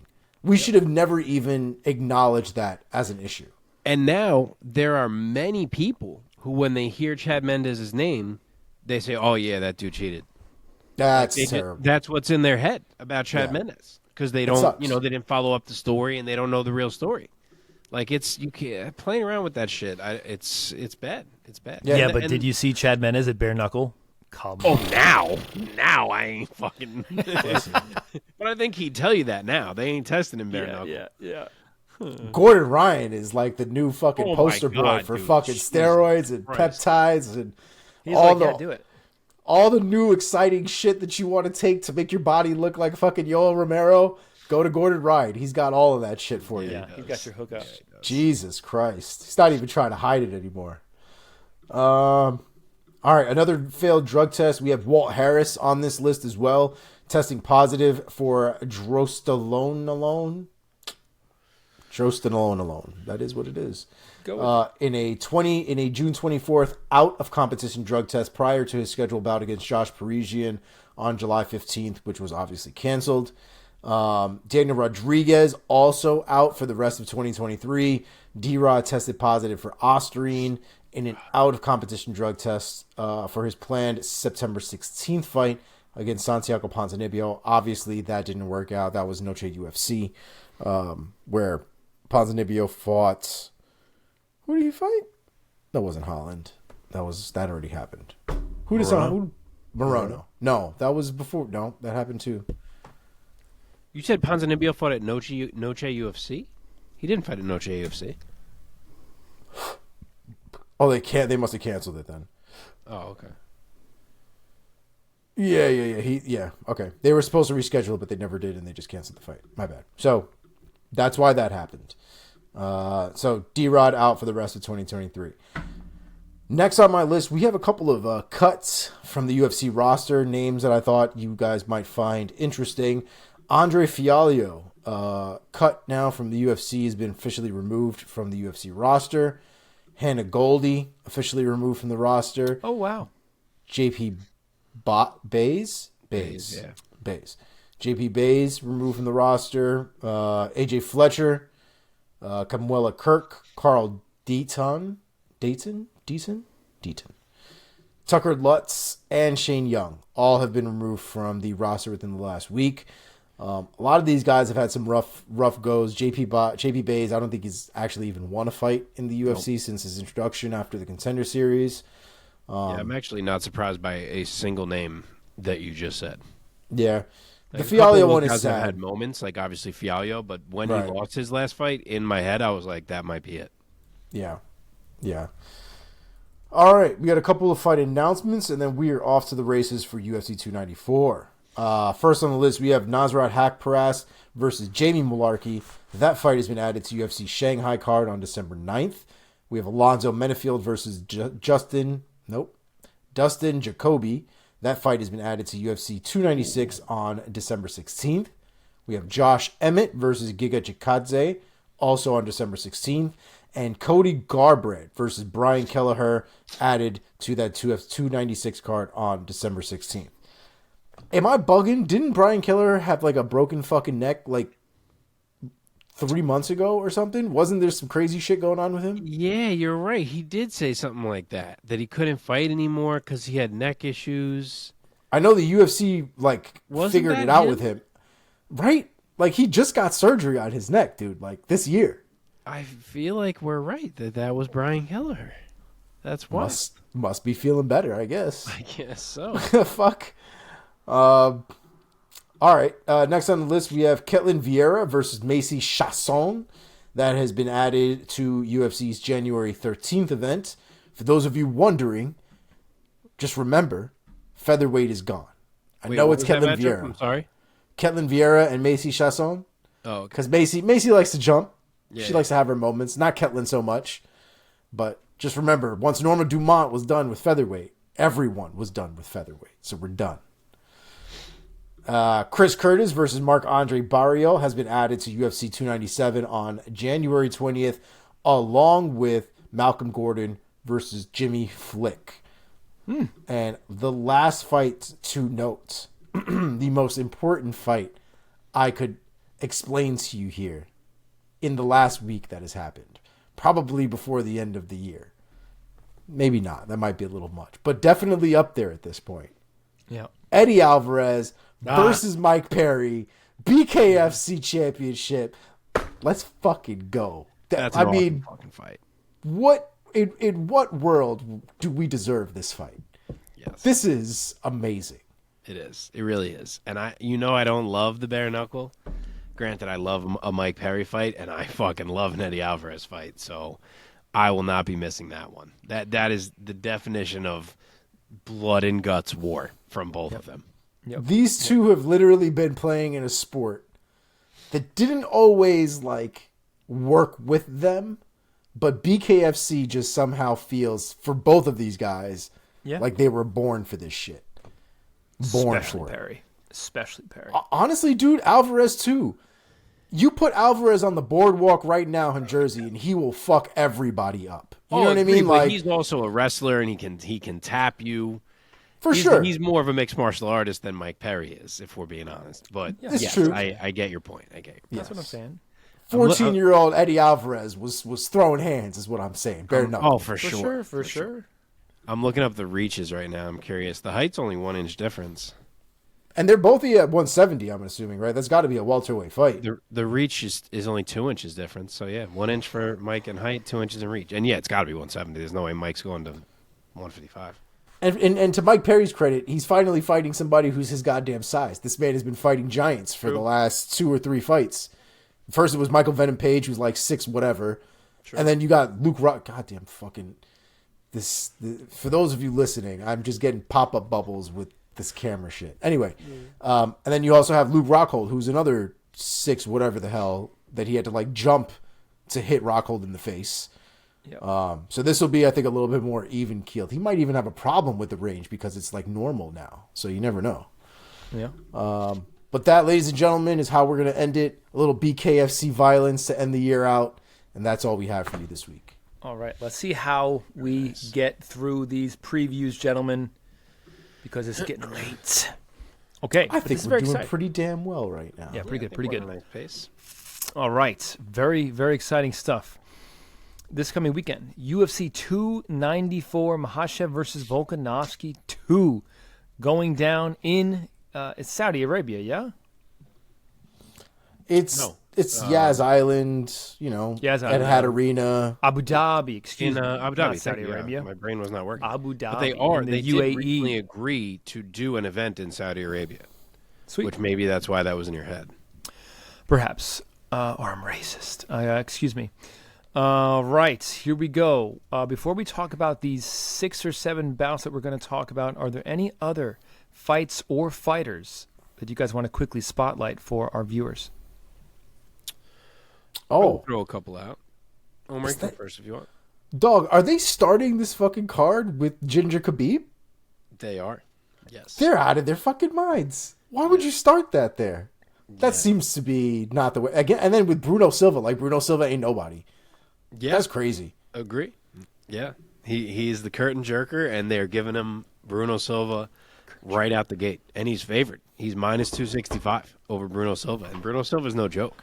No. But we've been hearing about the myths of Ginger Khabib for a while here. And we are going to see what's up. He's, from what I have been able to watch of this guy, clips-wise and things I read about him, he's a pretty nasty striker. And Bruno Silva will get in scraps for sure. Like he is hittable as good as he is. So we'll see if he could put Silva down. His nickname is Shot a Bullet. Correct. Cool, man. Anybody else? I'll shout out Nathaniel Wood.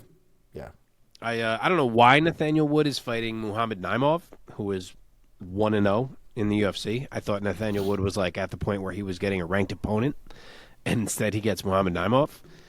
But I don't love it because Naimov is a dude who's coming down from lightweight, and Wood is a guy who recently fought at bantamweight.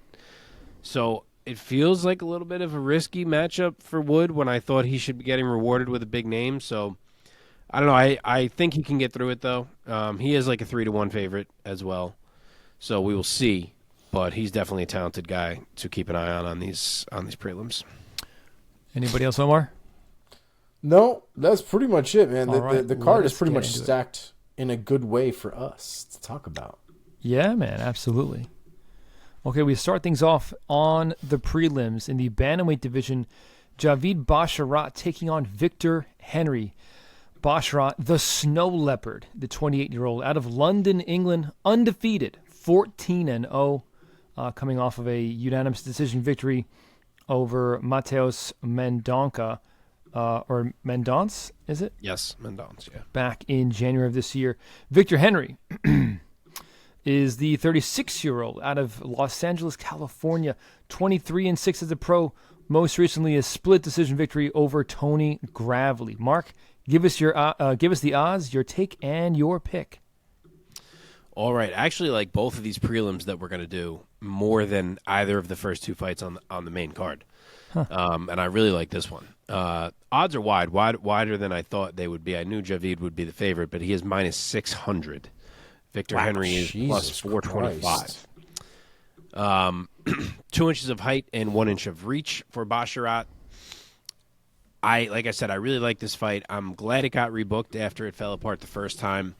I'm interested to see what Basharat can show here because I think Victor Henry is very good. He beat Hani Barcelos, who you guys know I rate. He fought a competitive fight with Rafael Sunsao. But as you guys also know, I'm very sold on Javid Basharat, on both Basharats, to be honest, his brother too. I think Javid is going to show that he is just a level above where Henry is. I think that striking-wise, at minimum, Javid can hang with Henry and maybe even beat him in the striking. But that is definitely where it could be the most tricky because Victor Henry can be a difficult striker to deal with. But I think Basharat can lean on the grappling and use that as his edge in this fight. Not like Henry can't grapple, but I don't think he can grapple like Basharat can. Basharat has been incredibly controlling and tough to shake throughout his UFC career thus far, and I think he can do the same thing here. I don't necessarily see a finish. I do think this could be a bit of a scrap at times just because of the fight that Victor Henry brings, but I think Basharat will be the clear winner in the end, so I will say a UD for him. Omar?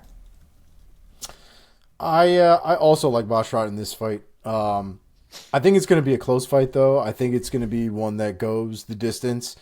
I think even at times it might even look a little point fighty just because I think they're going to be trying to play a little bit of chess with each other.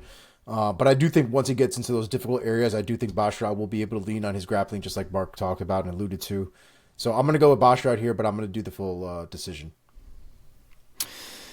Yeah, we are unanimous in this unanimous decision. I think I agree with Mark. I think Basharat's going to show that he's a level above. And even though he is in his 14-0 record, he is a finisher. Victor Henry is not the guy that he's going to get the finish over. Henry himself has also never been finished, even though he has lost 6 times. So I see Basharat getting his hand raised by unanimous decision. All right, moving on to the flyweight division. Tim Elliott taking on Muhammad Mokaev. Tim Elliott, the 36-year-old out of Lee's Summit, Missouri. He is 19-12 with 1 draw, 10 of those wins coming by way of decision. He is 8-10 overall in the UFC in 2 separate UFC stints. His first stint, he went 2-4 and got cut. Now he's back, and he is currently 6-6 on this stint in the UFC. But he's riding back-to-back wins coming into this weekend. Most recently, a decision victory over Victor Altamirano back in June. He has a tall test in front of him. Muhammad Mokaev, the Punisher, a 23-year-old prospect out of Manchester, England. He is undefeated, 10-0, with 1 no contest in there as well. He is undefeated thus far in the UFC, 4-0 under the UFC banner. Of his 10 victories, 7 of them have come by a finish. Omar, start us off this time. Give us your take and your pick of Mokaev versus Tim Elliott.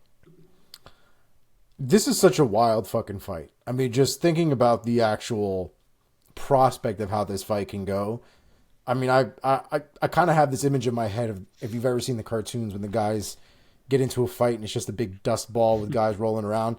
It's kind of how I feel like this fight's can end up being, at least for a little while.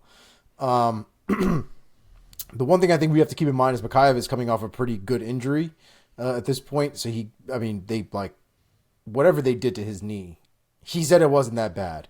Here we are in October. That happened in March. I'm just saying it might have been pretty bad. So, I'm just saying. So, there's something to keep in mind. Maybe it's 100% healed up. Maybe it's not. Who knows? But Tim Elliott is a motherfucker, man. And Tim Elliott's got a lot of experience behind his belt. I think the thing we're going to have to really consider is, do we think that Mokaev is going to be able to run over Tim Elliott? Is he going to be able to beat him at every, exchange? And honestly, man, I kind of think he does. I think Mokaev is really good. I think we haven't really seen a lot of faltering from Mokaev. And if he loses this fight, then he loses this fight. But up until this point, he looks great. So I think I'm going to go Mokaev here. I'm going to go Mokaev by unanimous decision. Yeah, I'll hop in here as well. I totally agree. I think I kind of want to say this is a bit of a mismatch because I think Mokaev is a phenom. I am high on Mokaev, and I think that he does find a finish in here with Tim Elliott. Give me a second round club and sub for Mokaev. Mark? So Vegas is with Mike. I am with Omar. Vegas has Mokaev at minus 460. Tim Elliott is plus 340. So pretty wide odds. I land more with Omar. I think that this is a big test for Muhammad Mokaev. I skipped over the height and reach. So let me give you that quick. Height is the same. Mokaev will have a 4-inch reach advantage, which is actually pretty fucking big to be having as a flyweight. But yeah, I think this is a hell of a test because Tim Elliott is not an easy out for anyone, not even for Demetrius Johnson. His striking is quirky. He'll find ways to land on you. His grappling is high level and nonstop. He's defensively sound on the feet, even though his style is kind of awkward. He's just not an easy matchup. I do think the X factors in this fight sit on the side of Mokaev in terms of the speed and a little more power in the strikes. So I think I'm gonna trust that he can win 2 of these rounds. I don't really foresee a finish. I mean, I guess a sub is live. Mokaev is always hunting subs, and that is the one thing that you can catch on Tim Elliott because of how much he'll try to scramble and the way he can kind of expose himself at times. So that's live, but I honestly, so Elliott, what did I just say? Elliott's plus 340 dog. I wonder what he is to win a decision because I don't hate a sprinkle on that because I feel like for a few fights in a row now, we have seen Muhammad Mokaev in close fights that he arguably could have lost if they hit the cards, and he's kind of found something in the third in what was a very close fight. So it wouldn't shock me for Elliott to find a way to win this thing on the cards, to be honest. But maybe it goes the other way, and we get the time where Mokaev really takes his huge step and announces himself here. So who knows? We will see. But I'm going to stick with just a UD for Muhammad Mokaev, just a little cleaner, a little faster, a little more power. Gets it done. Okay, in the bantamweight division, Nurmagomedov takes on, how do you say this kid's name? Muin Gafurov? Gafurov, yep. And it's Muin? I believe. Yeah, I think so. Okay. So, Nurmagomedov, the 31-year-old out of Dagestan, Russia, 17-3 as a pro with 9 finishes. Most recently, coming off of a loss against Jonathan Martinez back in March of this year by unanimous decision. All 3 of his losses have come by decision. He has not been finished ever in his 20-fight career. He will be standing across from Muin Gafurov, Tajik, the 27-year-old out of Tajikistan. He is 18-5 as a pro with 17 finishes. Only 1 of his wins has gone to the scorecards, and he's looking to get his very first UFC win, having lost his debut back in June to John Castaneda by UD. Mark, start us off this time. Give us the odds for this fight, your take and your pick. So they're closer than I thought they would be, I guess because of the finishing ability of Gafurov. He's a plus 180 dog. Saeed is minus 225 as the favorite. Saeed is 1 inch taller. He will have a 2-inch reach. This is another one where I don't entirely get the booking. Like, I get it, they're both coming off a loss, but Saeed has been fighting some top dudes, and Gafurov debuted and lost to John Castaneda, so I don't know if the goal here is just to showcase Saeed over in Abu Dhabi. But again, as you said, Gafurov has a ton of finishes, so you never know. But I still believe Saeed is very talented and that he can put it together in the UFC more than he has thus far. I think that in this one, he can really just kind of outskill Gafurov in the striking. He's not an easy dude to hit cleanly. I know Gafurov carries that power, but I think he can kind of piece him apart and maybe even find a sneaky sub as this fight goes on. So I'm going to say Saeed lands something clean, kind of stuns him, transition to grappling, finishes him with a sub. So round 2 sub, Saeed Nurmagomedov. Omar. Yeah, I would have to agree as well. I just think Saeed is on a different level than Gafurov is. Go with it. But yeah, I think Nurmagomedov's wrestling is going to be a little bit better. He has some decent striking as well, but I think he can lean on his grappling and on his wrestling at the end of the day. So I'm going to go with Nurmagomedov by unanimous decision. We are 1 on this one as well. Give me Nurmagomedov. I also will say UD like Omar. I think that Tajik will do what he has to do to stave off this submission. So give me the Dagestani on the cards. Okay, middleweight division. Another Dagestani. Ikram Aliskerov taking on Warlley Alves. So Aliskerov, the 30-year-old out of Dagestan, Russia. The prospect's record is 14-1 with 10 finishes, and he is riding a 6-fight professional win streak coming into this weekend. He won on Contender Series before his last fight, and then he won his UFC debut in impressive fashion, knocking out Phil Hawes in a little over 2 minutes. He'll be standing across from another test, Warlley Alves, the 32-year-old out of Brazil. He is 14-6 as a pro with 10 finishes, and he's very much looking to get back in the win column because he has lost back-to-back fights against Jeremiah Wells and Nicholas Dalby back in January. Okay, Omar, start us off this time. Give us your take and your pick. I mean, Aliskerov has looked real fucking good, man. It's hard to deny how good he's looked in his last couple fights. The Contender Series obviously was another one I'm referring to, but the Phil Hawes fight, the way he dispatched Phil Hawes was ridiculous. Phil Hawes has kind of been not doing great, right? He had a little bit of a skid or whatever, but the performance itself I thought was super impressive. And Warlley Alves is another one who's kind of been a little hot and cold in that regard as well. Looks good till he doesn't. And I just think Aliskerov here is just going to be better overall. So I'm going to go with Aliskerov here. I think he does get a finish. I think it happens in the second round, and I think it'll be a knockout. Mark? Yeah, Aliskerov is a pretty big favorite, as you may imagine. He's minus 630. Warlley Alves is plus 450. 1 inch of height and 4 inches of reach for Aliskerov. I've always liked Warlley Alves. I always felt like he has more talent than what his win-loss record has kind of shaken out to be thus far. But to take this fight on late notice, up a weight class from where he's been fighting his whole UFC career, whether this was a planned jump that he was going to do in his next fight or not, I tried to figure that out. I'm not sure. But to do it, and to do it against a guy as scary as Aliskerov, it's just not a spot where I can choose to believe in Warlley here. So it could be crazy out of the gate, depending on how Warlley chooses to play it. He has certainly had fights where he comes out like a madman, but whichever way he does choose to play it, I'm going to say he ends up getting caught. So I will say Ikram Aliskerov, round 2 TKO. Yeah, man. Totally agree. I think all the factors that you said, aside from the talent, the fact that he's fighting up a weight class and on short notice. I mean, first of all, clap it up for Warlley Alves, man. What a dog.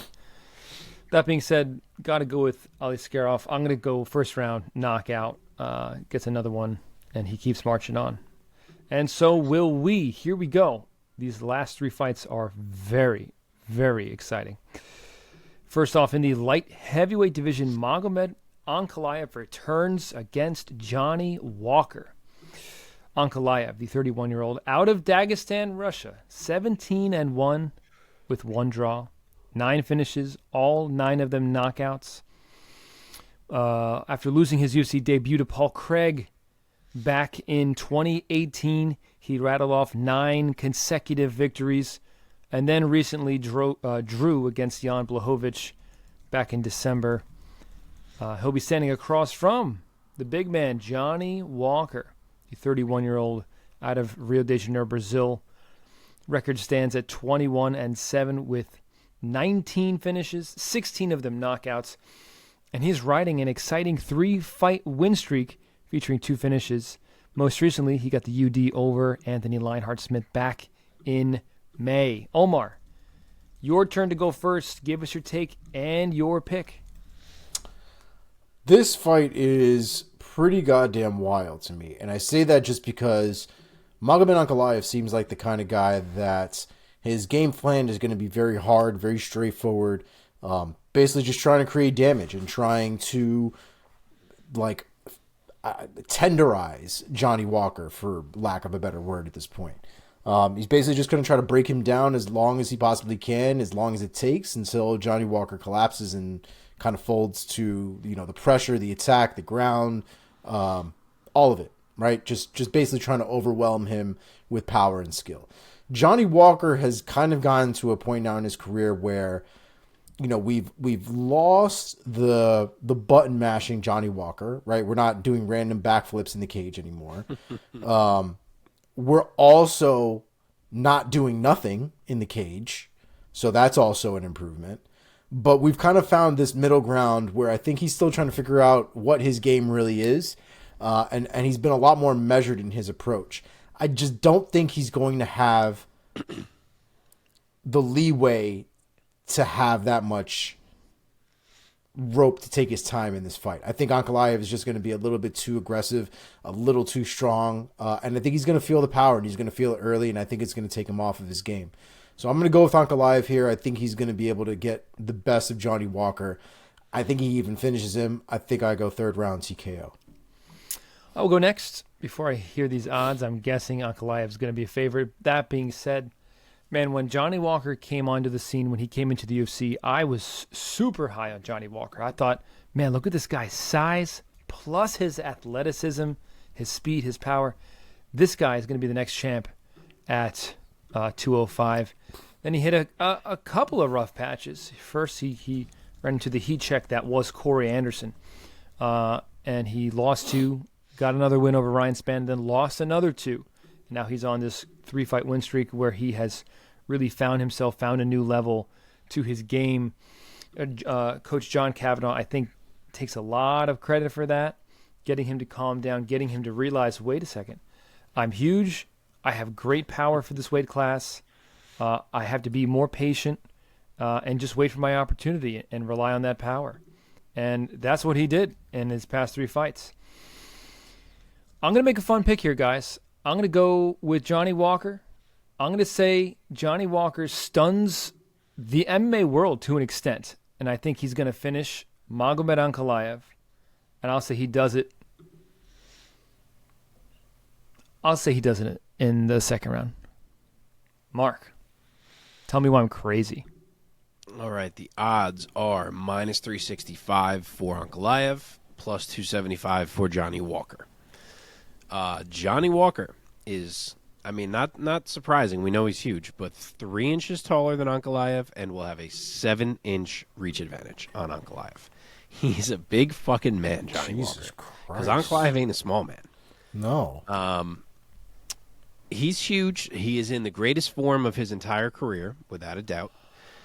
And I don't hate Mike's pick because I think he is actually a live underdog in this fight. If there's someone who's going to find a way to beat Magomed Ankalaev these days, a guy who could pull some crazy huge strike or a rush or something out of thin air is not a bad candidate to do it, because Ankalaev really likes to fight like a buttoned up, this is what I'm going to do right now, this is what I'm going to do next, this is the plan type of fight. And a guy with the wild, aggressive, potentially fight-changing style that a Johnny Walker has is something that could force a mistake out of Ankalaev. So I don't hate the pick. I'm not going to make it. I debated it.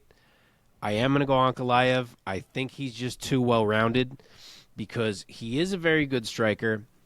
So it's certainly possible he could be fine in that department. And if that is not going his way, he should be able to wrestle Johnny Walker into dust. The question is just, will he use his friggin' wrestling? Because early on we saw the wrestling dominance from this man, and then he just decided he didn't really like it anymore.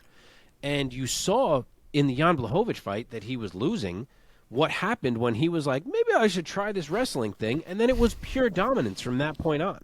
On one leg, no less. Correct. Yeah. So I gotta assume that that was a little bit of a wake up call, and that he knows that is his easiest path to victory in this fight. And Walker has looked improved in the grappling. Don't get me wrong, but I just think the smother from Ankalaev is going to be a lot. So I will trust that he uses the wrestling, and I will say Magomed Ankalaev by UD. Okay. Let's keep marching on, guys, to the co-main event, UFC 294 in Abu Dhabi. In the in the middleweight division, Khamzat Chimaev. Really fast. I'm sorry. Did we know Dariush versus Sarukian was booked already? Because if we didn't, No. it's booked. They must have just done that. Yep. December 2nd. I guess it's the main event. Wow. 'cause It's on a God Friday. damn. Dariush and Sarukian. Good for Sarukian. He finally got a big fight. Yeah, man. Yeah. I mean, good for Dariush. That's a hell of a one to get back on the wagon with. Yeah, for sure. It's a big fight. Yeah, man. All right, Mike, I'm sorry to ruin your co-main event build. Please begin That's okay. again. Co-main event, Kamaru Usman taking on Khamzat Chimaev. Chimaev was originally supposed to face Paulo Costa. Paulo Costa. Costa had some kind of elbow surgery out of nowhere. And who steps up but the former UFC welterweight champion, Kamaru Usman, stepping up to middleweight, man. He was always a huge, super jacked welterweight. And now he's going to basically cut way less weight. I think he still cut a little bit. Yeah, he said he was to make cutting a bit. 85. Stepping up. All right. Chimaev, the 29-year-old, fighting out of Stockholm, Sweden, undefeated, 12-0. Only one of those 12 wins has gone to the scorecards. 6 knockouts, 5 submissions. Most recently, he submitted another late notice switch up in Kevin Holland back in September of last year. So Chimaev returning after a little more than a year. He'll be standing across from Kamaru Usman, the Nigerian Nightmare. Not as good as the Nicaragua Nightmare, I'll have to say. 36 years old, 20-3 as a professional with 10 finishes, 9 of them knockouts. But Usman lost his welterweight strap to Leon Edwards back in August of 2022, got back in there, and then lost again in the rematch to Edwards, this time by a majority decision. And now he's moving up, stepping up in a big way, taking on the boogeyman, Khamzat Chimaev. Mark, why don't you start us off this time? Give us the odds of this awesome fight, and then your take and your pick. So it's definitely the biggest underdog Kamaru Usman's been in maybe ever. He is plus 250. Khamzat Chimaev is minus 320 as the favorite. Wow. 2 inches of height for Chimaev, 1 inch of reach actually for Usman. This is a fight, obviously, that a lot of people had always hoped for down at welterweight during the rise of Chimaev when Usman was the champ and all that. They had talked about fighting each other a bunch of times, even after Usman lost the rematch to Leon recently. There was talk again of this fight, but Chimaev kind of already had plans of going up to middleweight, and apparently Usman tried to pitch Dana on letting it happen at like 178 or something like that, and Dana was just anti-catchweight and didn't want to do that, and now Usman ends up accepting it at 185 anyway, because MMA is the weirdest sport ever, and this is how this had to finally come together. But as for the fight, I know everyone is clamoring to pick Khamzat Chimaev here, and I guess I am going to pick him also, but Kamaru Usman is really, really good, and he could test Khamzat in a lot of ways here. Like, I feel like Usman lost the belt, and then he's, like, coming up and taking it on short notice, and everyone's kind of like, it's too much. But, like, don't count this man out, because, first off, if Chimaev is going to – well, let me get to that next, actually. I'll say this first. Is Chimaev going to out-wrestle Kamaru Usman?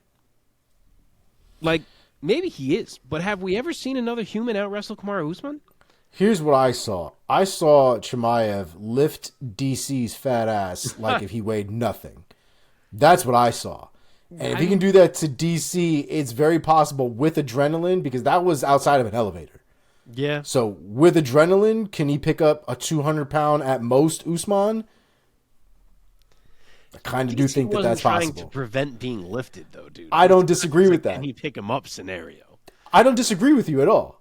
DC's still like 240 fucking pounds right now or something. Like, I mean, he's look, a big boy.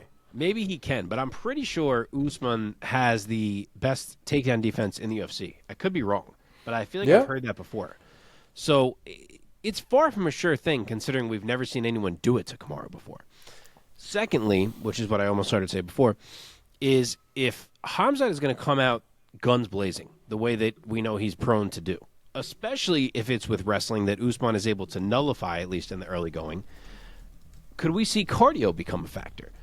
You know, because for Chimaev to come out that hard that quickly the way he does, if he's trying to wrestle and the scrambles are not going his way and he has to work that hard early, you know, who knows what happens there? Because, and maybe Khamzat has cardio for days. That's what I mean about all of this. That there's a lot of unanswered questions about Chimaev, even though he's made it this far in his career already.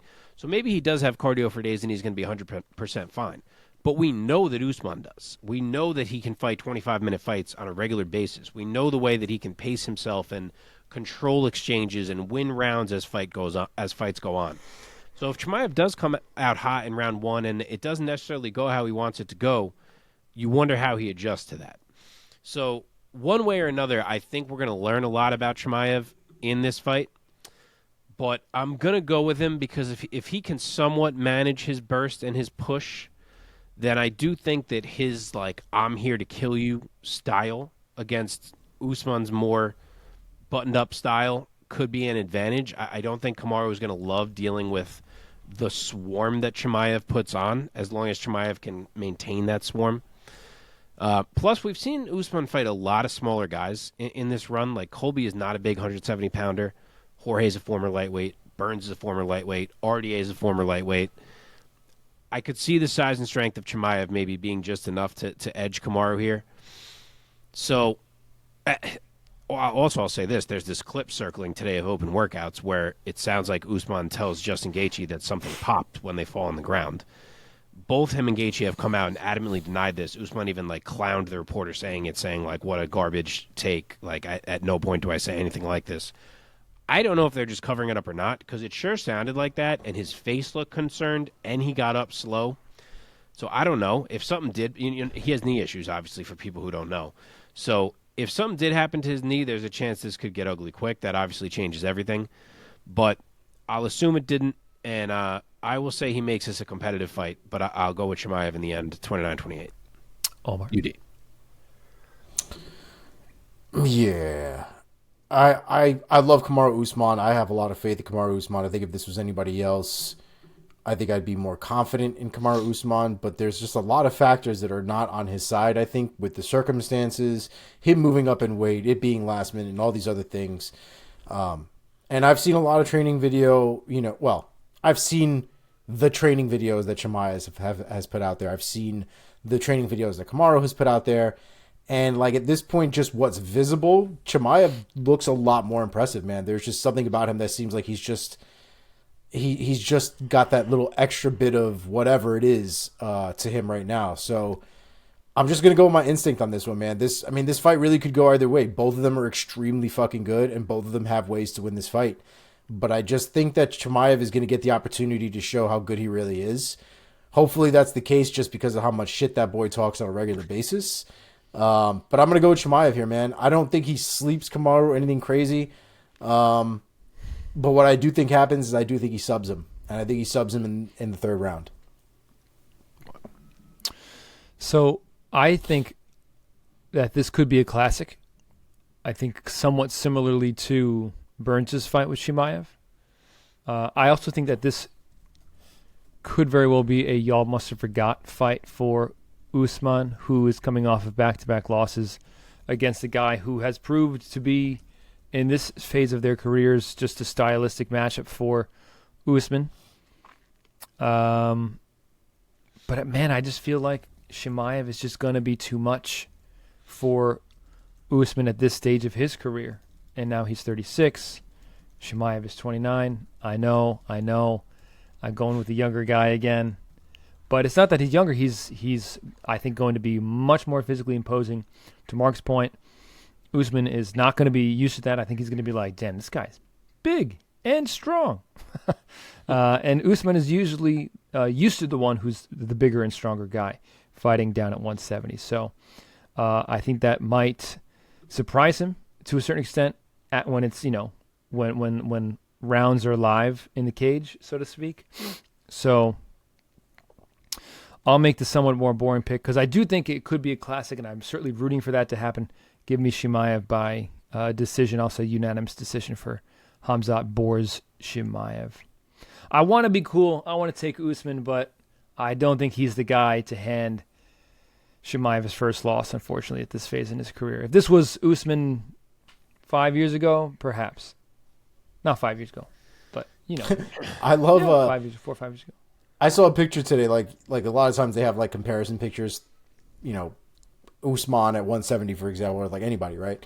But they had a picture of Usman at 170, then they had a picture of Usman at 185. And a lot of times when you see like these comparisons, especially like if it was Conor McGregor, like you'll see the vast difference between what McGregor looks like. Kamaru Usman looks exactly the fucking I had the same thought. I know what you meant. I know what you're saying. He looks this is exactly the same picture. It is not even any different. It's the same fucking picture. Yeah. So all right, let's do this. So Dana has said the winner of this fight will get a middleweight title shot. So if Usman gets the middleweight title shot, he will have done it by beating no middleweights other than Chimaev, if you want to count him as that. If Chimaev gets the title shot, he will have done it by beating Gerald Meerschaert as his best middleweight win, and then Usman, who's obviously a welterweight. So either way, it's going to be a strange middleweight title shot. Yeah, you're right. Although for Usman, at least, he can say he has beaten Strickland before. So he has that in his back pocket. At 170, but yes. Right. Yes. Didn't he beat him bad? I mean, he Usman'd him. Right? He Usman'd him. He wrestled him. It's kind of worked him. Yeah. All right. Main event time. UFC 294 in the lightweight division. The belt is on the line in the rematch. Islam Makhachev taking on Alexander Volkanovski. It was supposed to be the rematch between Makhachev and Charles Oliveira. But Oliveira, as we know, he suffered a terrible gash on his eyebrow in his training camp just how many days ago? 12 days ago or something like that. And the UFC did their magic. They got on the phone, and Mr. Volkanovski stepping in and stepping up in the biggest way. So here we go. Makhachev, the 31-year-old champion out of Dagestan, 24-1 as a pro, riding a 12-fight professional win streak coming into this weekend. Of his 24 wins, 15 have been finishes, 11 of those submissions. Most recently, he got that UD over Volkanovski back in February of this year. Volkanovski, Alexander the Great, the 35-year-old out of Windang, New South Wales, Australia. He is 26-2 as a professional with 16 finishes, 13 of those knockouts. After dropping the decision to Makhachev back in February, he defended his featherweight title against Yair Rodriguez in July and finished El Pantera with punches in the third round. Didn't even need the championship rounds. So Volk was feeling it, and now he's getting right back in the ring, challenging for the 55 belt yet again against Makhachev.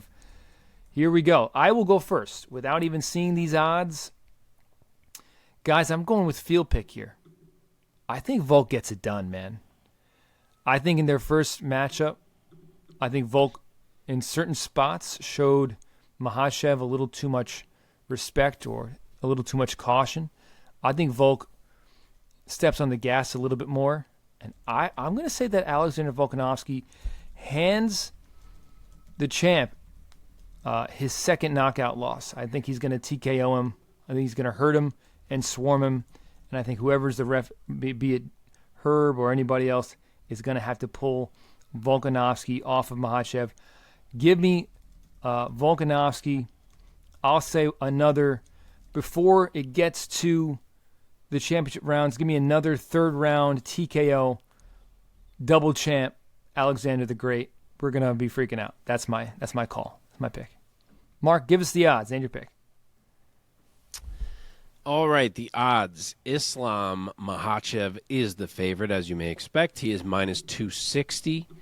Alexander What the Volkanovski smooth is fuck? plus 210. Short notice, dude. You got to factor that in. I guess. I think it's more than 2-1. I think it's more still than I crazy. thought it was going to be. It's more than I thought. Volkanovski having a 2 to start his underdog odds is not something I expected to see. Yeah. But here we are. 4 inches of height for Islam, 1 inch of reach for Volk, because he is so damn long. Here's where I'm at for this fight.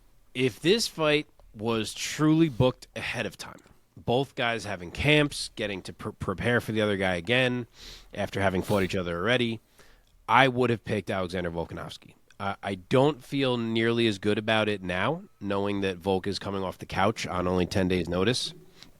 Not nearly as good about it. And you've heard him question his own cardio in some of these interviews. Not question it, but he said things like, I'm sure my cardio will be there, but I'd rather finish it early and not find out. And that's not the kind of things you normally hear coming from Volk. So that concerns me a little bit. But where I'm at, as I was saying, is that I'd rather take the guy I was going to pick anyway and be wrong than not take him and have him win and know I didn't take it. So I am going to go with Alexander Volkanovski. Wow.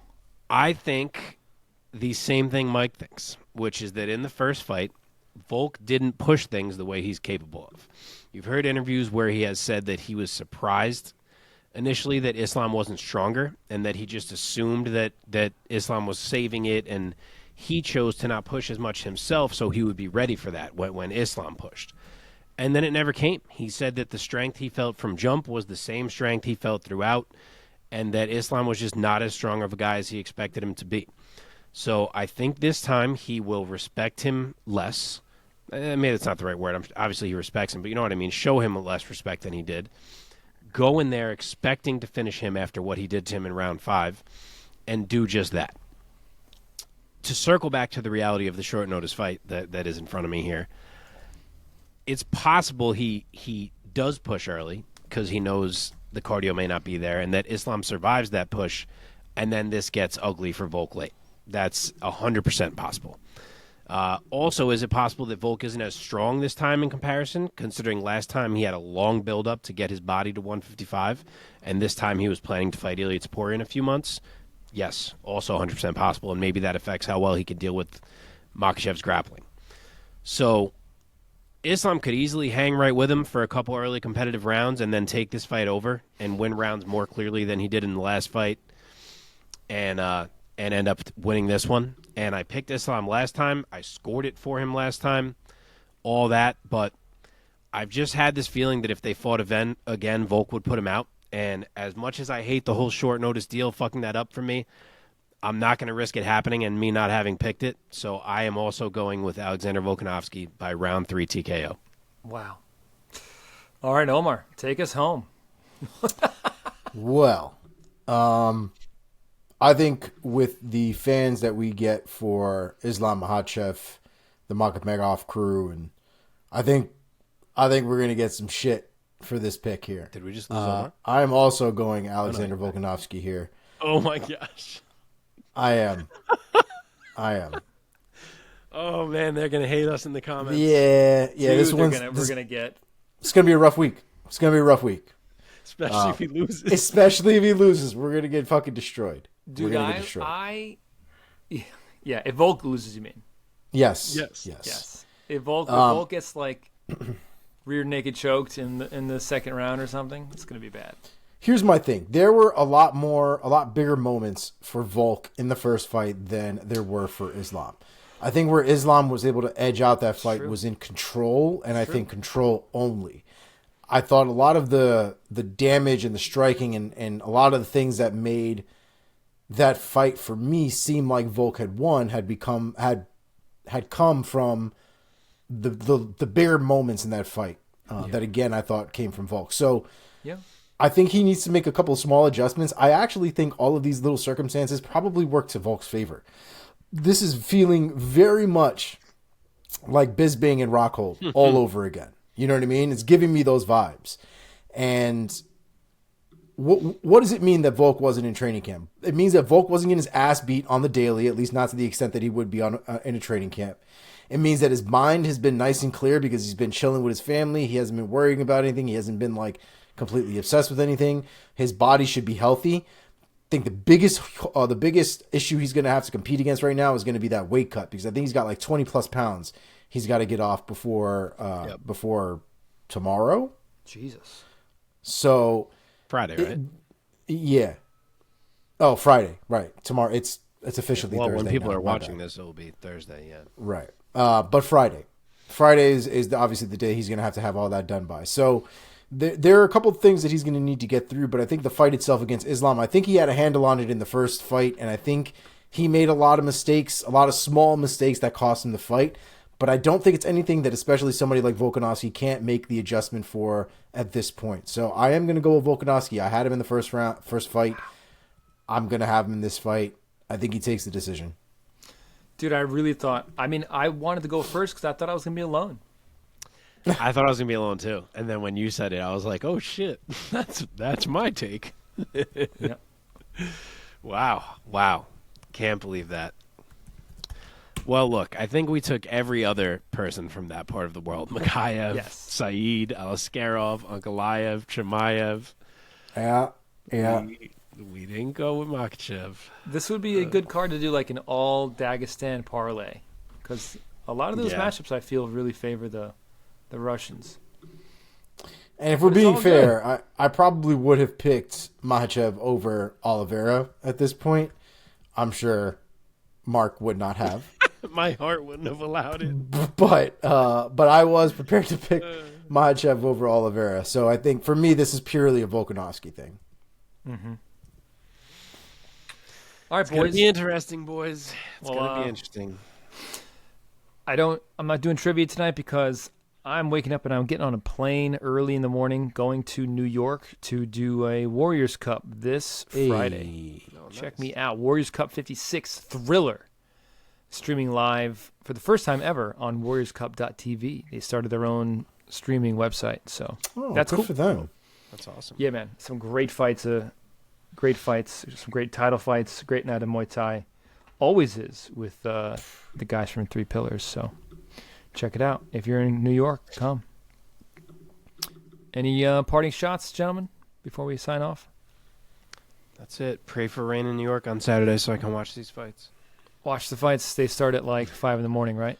No, so the prelims start at 10 a.m. and the main card starts at 2 p.m. Eastern Standard Time. So Sounds good. Do your maths. Do the maths. And my yawning is starting just in time. All right, boys. We will check in next week. I stayed awake, baby. Let's go. Yeah, you did. Let's go. The Ovaltine work, Mike. Peace. Peace.